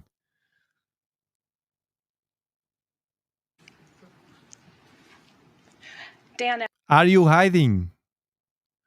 Look at the details. This guy here is not very comfortable. Hold on. This one. This. Is he a politician? He looks like. These two guys, I don't know. And this one is always, I don't know. Maybe me. Evans. All right, I'll take a stab at that one. I didn't remember this. Look who's jumped right away to that question. That's why he was not laughing. He was the almost the only one, while the scientific guy. Let me check. Let me check the image again. Yes. The science guy was laughing also. Okay, they were all laughing. But look at the detail. This guy here at the right, the one that will speak, was preparing the speech. Was thinking, knows that it's not a joke. He knows very well it's not a joke. I don't know who he is. He knows but I noticed the detail. Because he knows he will be the one that will jump right away to answer that uncomfortable and very, very, very uncomfortable question that we all have. Well, not we all, but almost. What are the science many people. overlords hiding? Rise in the end. Look, rise in the end here. Can I zoom it? No. Rise in the end. I will speak. It's me, lady. My turn. Dan Evans. All right, I'll take a stab at that one. I really want to assure the public.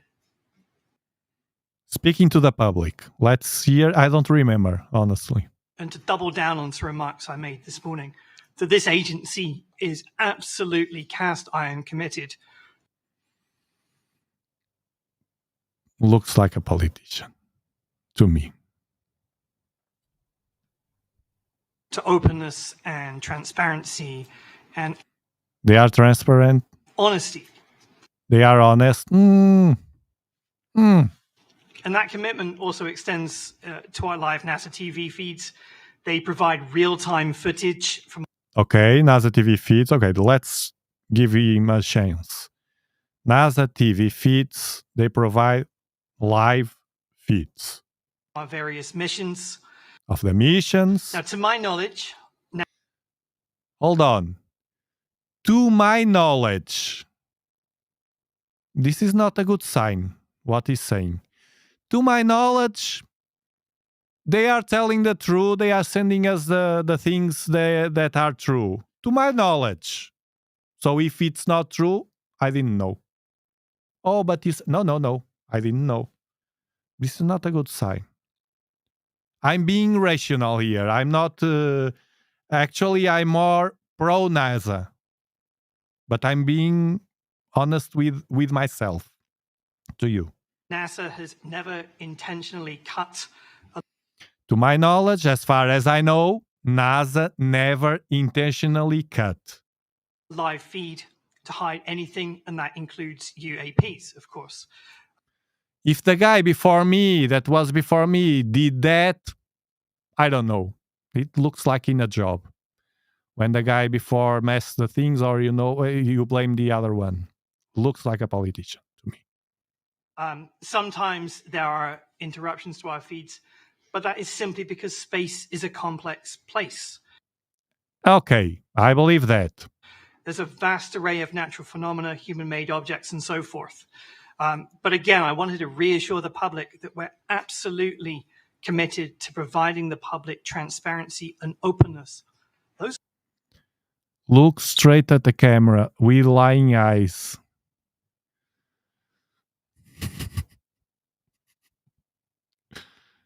Those are the hallmarks of NASA. That's why we're here today in public on TV, because we want the public to have the opportunity to see the process of this committee doing its work in public. It's only right. Politician. Just to follow up on what I said, I didn't mean to joke about it, but in my 20 years at Okay, I respect this one. NASA, no one, either officially or unofficially, in my recollection, have ever discussed or briefed us or had any kind of discussions about anything that would be considered a UAP or UFO or anything like that. Did you listen the guy? The pilot? I like this guy. In all those, 30 years, he said, working at NASA. I think it was NASA, he said. Yeah, it was NASA. He never heard anyone talking about, in any circumstances, about UAPs, UFOs. This is the mirror of the reality. It was taboo. It was stigmatized, and it's past now, hopefully. That's why my videos about anything related, they can't grow because the stigma. And I'll ask you to stand for 1 second and state your name. I'll ask you to stand for 1 second and state your name, just so everybody know who was speaking. It's hard to see in the back. Kelly.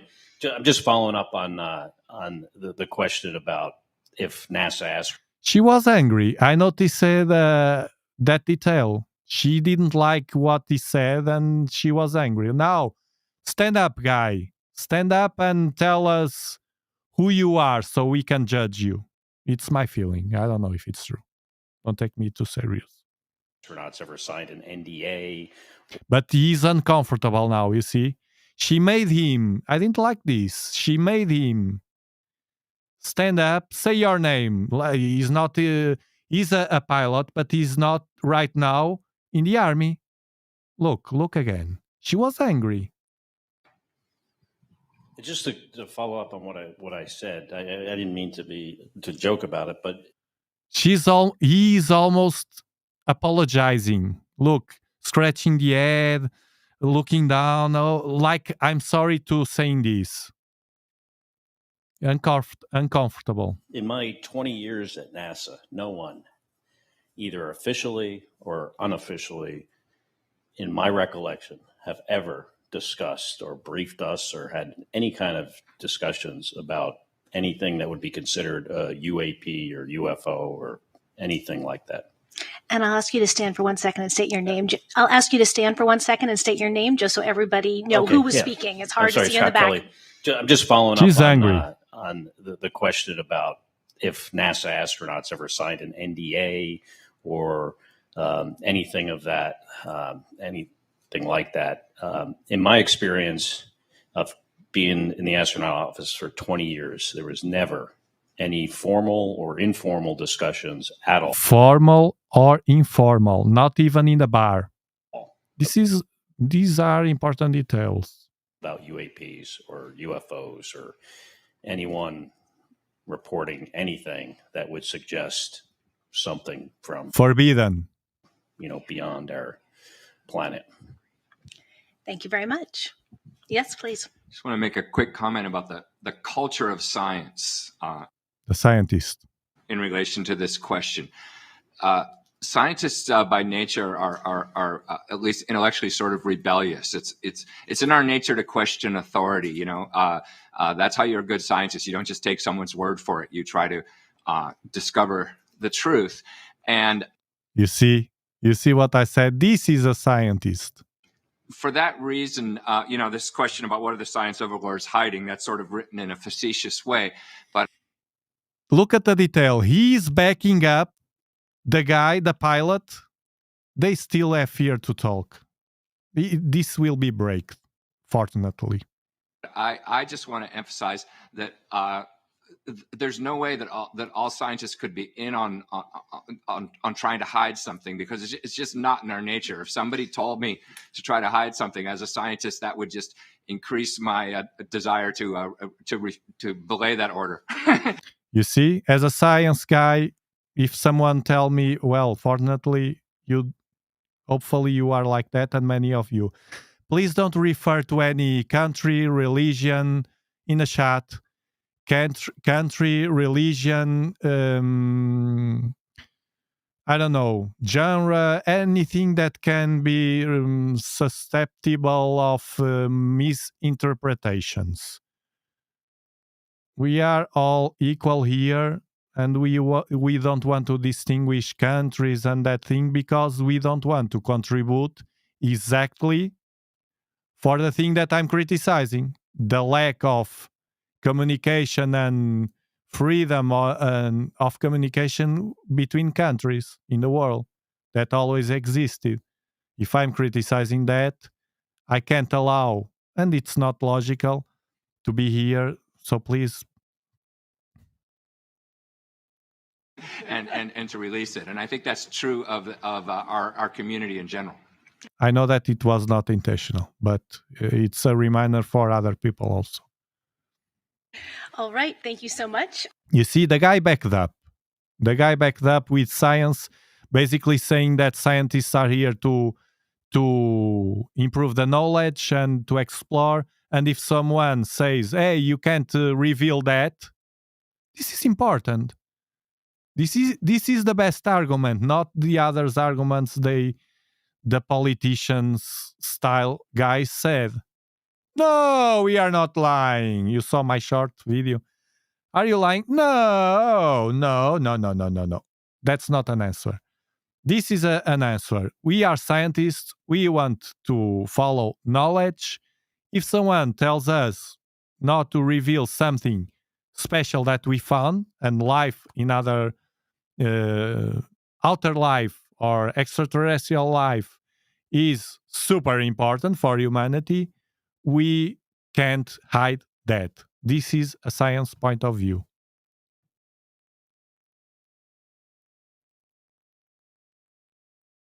Of course, if a country, government, or science can't stand criticism, it's not good.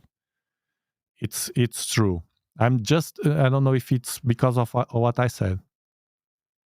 Because that's really, really true. We should allow criticism. It's not because of that. It's because of... how can I tell you? If here is someone from a country, from one of those countries that if I'm here and say, oh, that country, well, they are this and that. And here is watching someone from that country, he can, or he or she can make a misinterpret. It was what I was talking about, the misinterpretation of my words. That's only about that.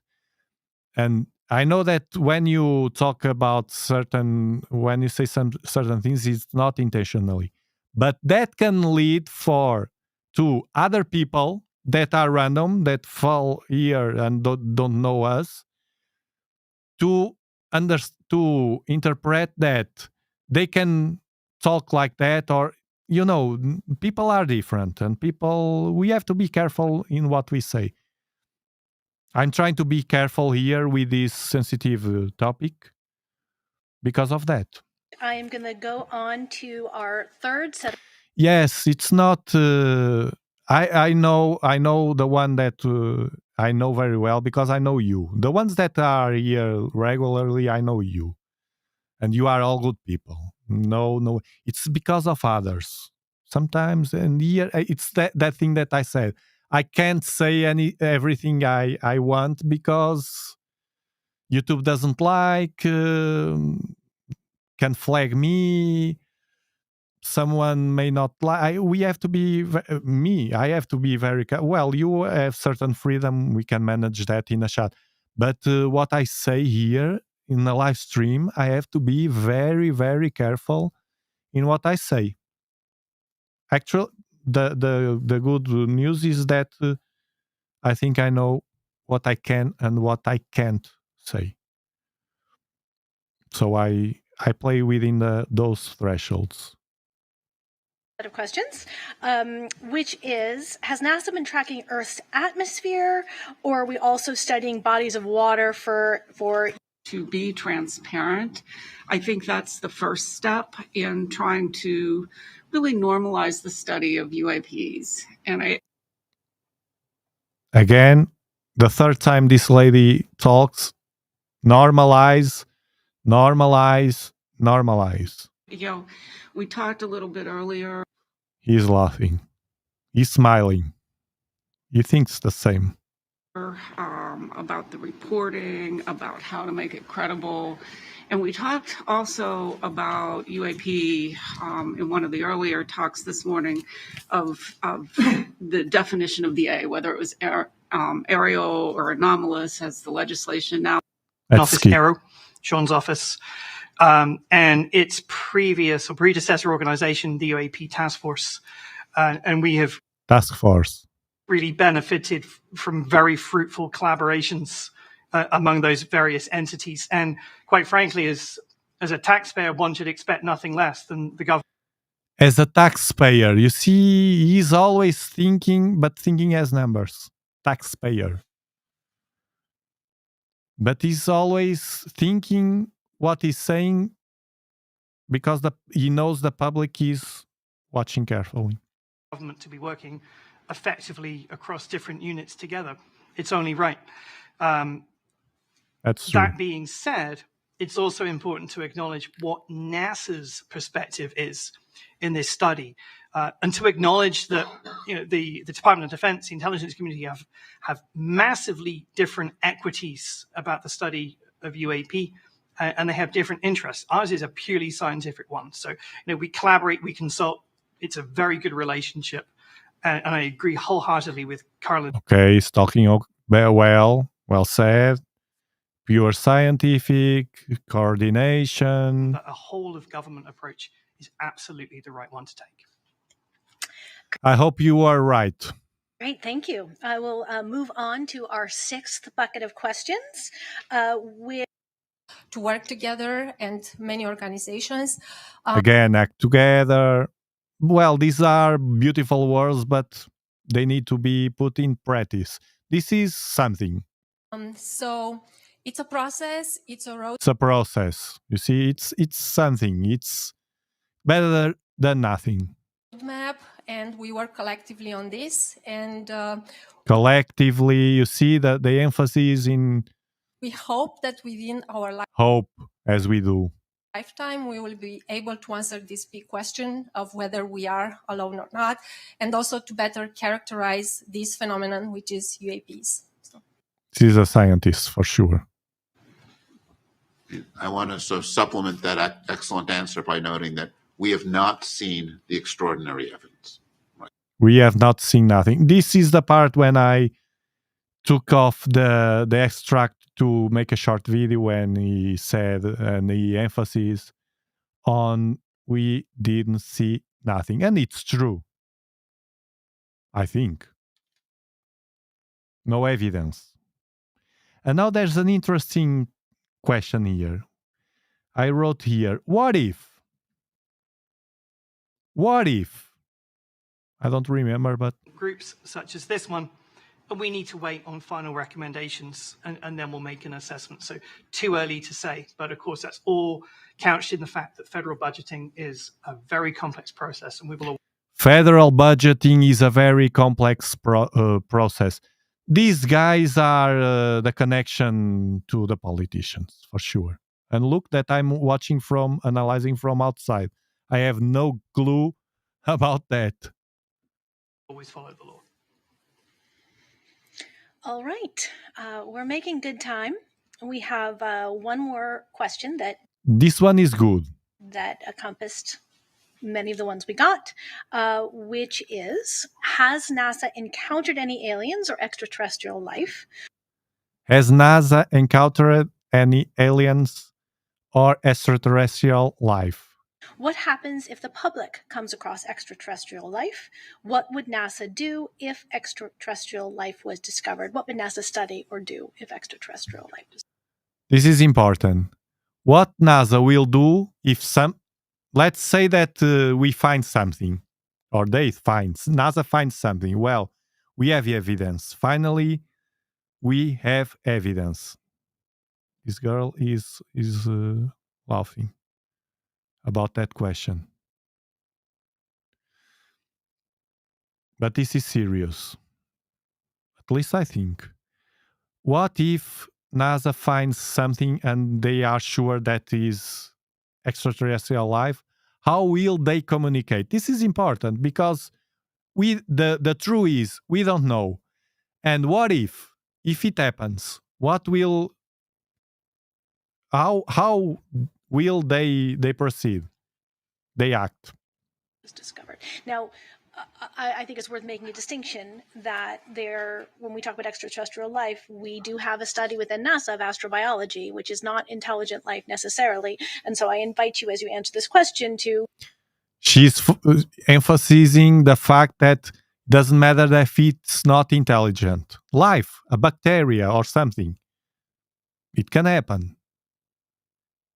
Make clear the distinctions as you are talking in terms of UAPs as well as any astrobiology work that we do. I would start by saying one of NASA's big questions is there life out there, right? And a lot of what NASA's doing in its exploration of the solar system and beyond is focused on searching for life in any form. He's not answering the question. The question is, how will you communicate to the public if you find life outside? He's not answering. Extraterrestrial life. You didn't watch, but the guy at the right is always saying yes, yes, yes, yes. I think one of the things we have learned in the past 20 years is planets are common. We knew, of course, about the planets in our solar system, but we Look, the guy at the right saying yes, yes, yes, yes. Now know there are lots of planets out there. So there are lots of potential environments for life. And I think one of the most fascinating questions is, do any of those planets host life? Is it me or the guy is evading the question? The question was, how will NASA communicate to the public if you find life? And he's evading. He's turning the question to other, or the answer to other place. And that's something that NASA is trying to address in a host of different ways, whether it's probes that are landing on planets or designing missions that will look for signatures of life around other planets. So the search for life is a really important theme. We haven't found life beyond Earth yet, right? I mean, let's be clear about this. We haven't. He didn't answer. And he will not answer. And we're looking for it in lots of different ways. I suspect there are more people watching this than the typical episode of. He's caring about the people that are watching. He is not answering. I didn't like this answer. NASA TV, right? And this is something where we will have media coming to the press conference because these questions touch on something. No. Take an analysis. But what happened was when the scientists were sure they were right, then there was a big, in fact, presidential press conference with President Clinton and NASA, and it was a big public announcement. And yes, that you know very well, the United States citizens, that conference from Bill Clinton was a mess. And that's one of the reasons many of us think they will not hide anything. If they know, they want to be the one that discover and to get the prize. All right, this is fluff until the end now. I don't know if you enjoyed this. Is a different way to, and I have my own perspective, which will not differ too much from yours, for sure. What is your sorry? What is your final conclusion about all of this? Was it positive or negative to you?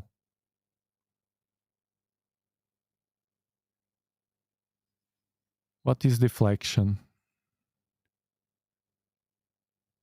Let me see here.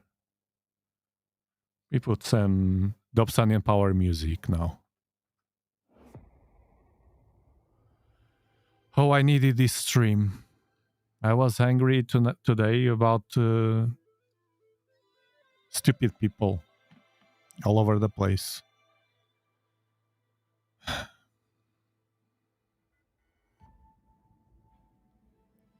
Deflection.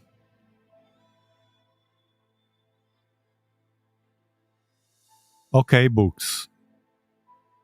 Summarize it. Because, look, I did this stream because I truly believe this is highly important. This what happened yesterday or 2 days ago, some days ago. But today also this movement of the European Spatial Agency to decide to, for the first time, to point the telescope to Mars, near Mars from the space, to show the public. I think there are positive signs here. Okay, I criticize the guy there and the other one and whatever. But as a whole, I think they are doing a great job as a whole. And it's very, very, this meeting, although it's a bit wacky or, I don't know, old-fashioned or I don't know. But it was a huge step to go in the path of getting astronomy closer to people, and that's what we want. At least I want to, with this channel, to get people closer to astronomy or vice versa, and let the scientists alone. Yeah, they should, Sammy. They should. Unfortunately, they let until certain circumstances appear, at least until now. Was good? Deflection, let me see.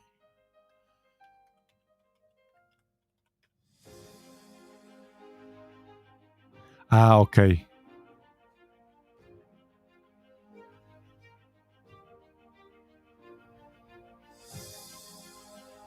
Deviation.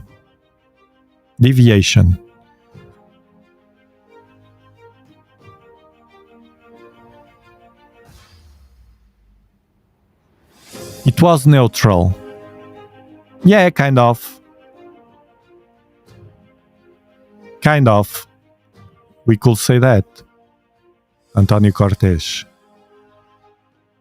Quasar, I think they are trying to prepare the public opinion to new agenda issues. Yeah. They are preparing something. This is not a coincidence. Today is I hope, because I always said to you, I think one day, and this is one of the reasons that I have this channel. I truly think that one day, I don't know if for the wrong reasons or the right reasons, they will turn the general public heads or eyes to the sky. I don't know, with what intentional, if it's bad, wrong, or good, or both, I don't know. But I truly believe that.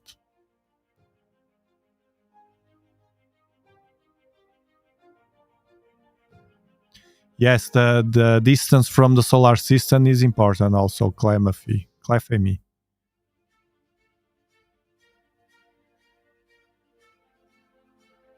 Yeah.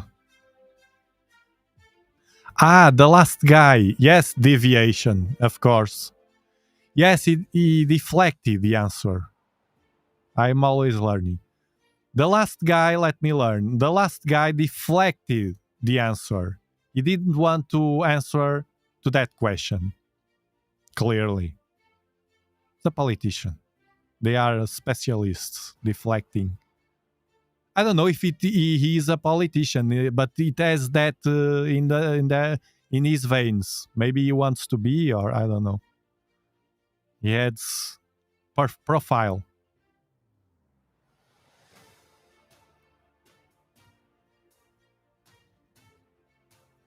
You can't answer because there is no right answer. That's an answer. Antonio Cortez, you just gave an answer, but an honest answer. I can't answer to that question. How we will provide the information to the public, to the world, that we found life, because I can't have the right answer to that.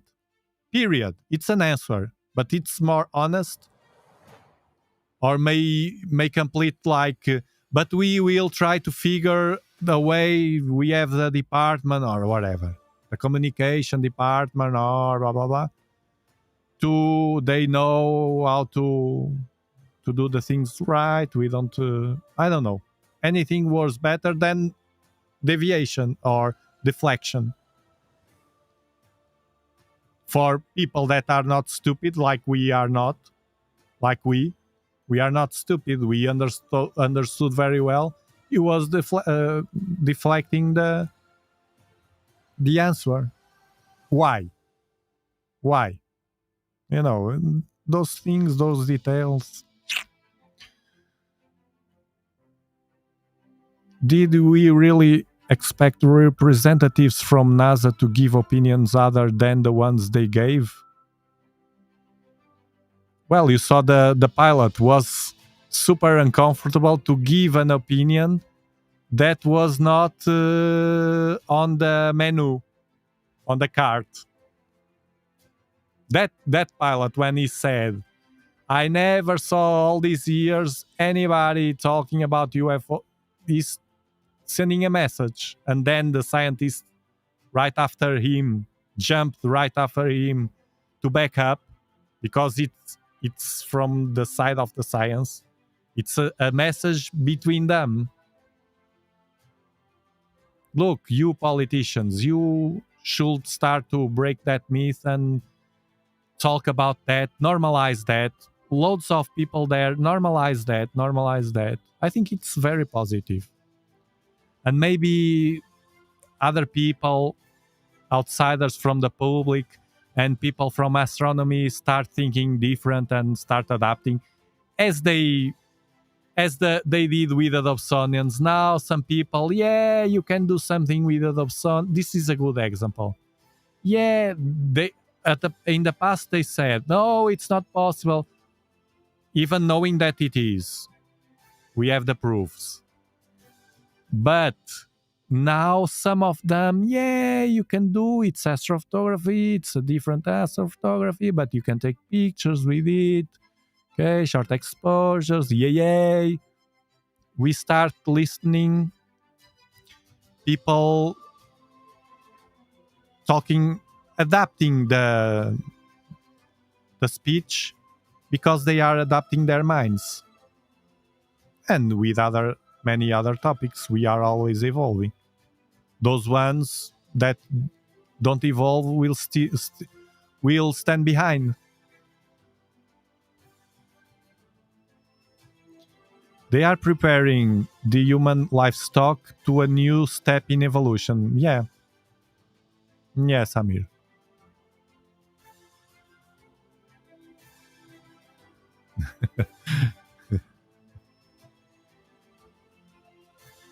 The new step of humanity is exploring the universe. Of course. Of course. I don't say it's in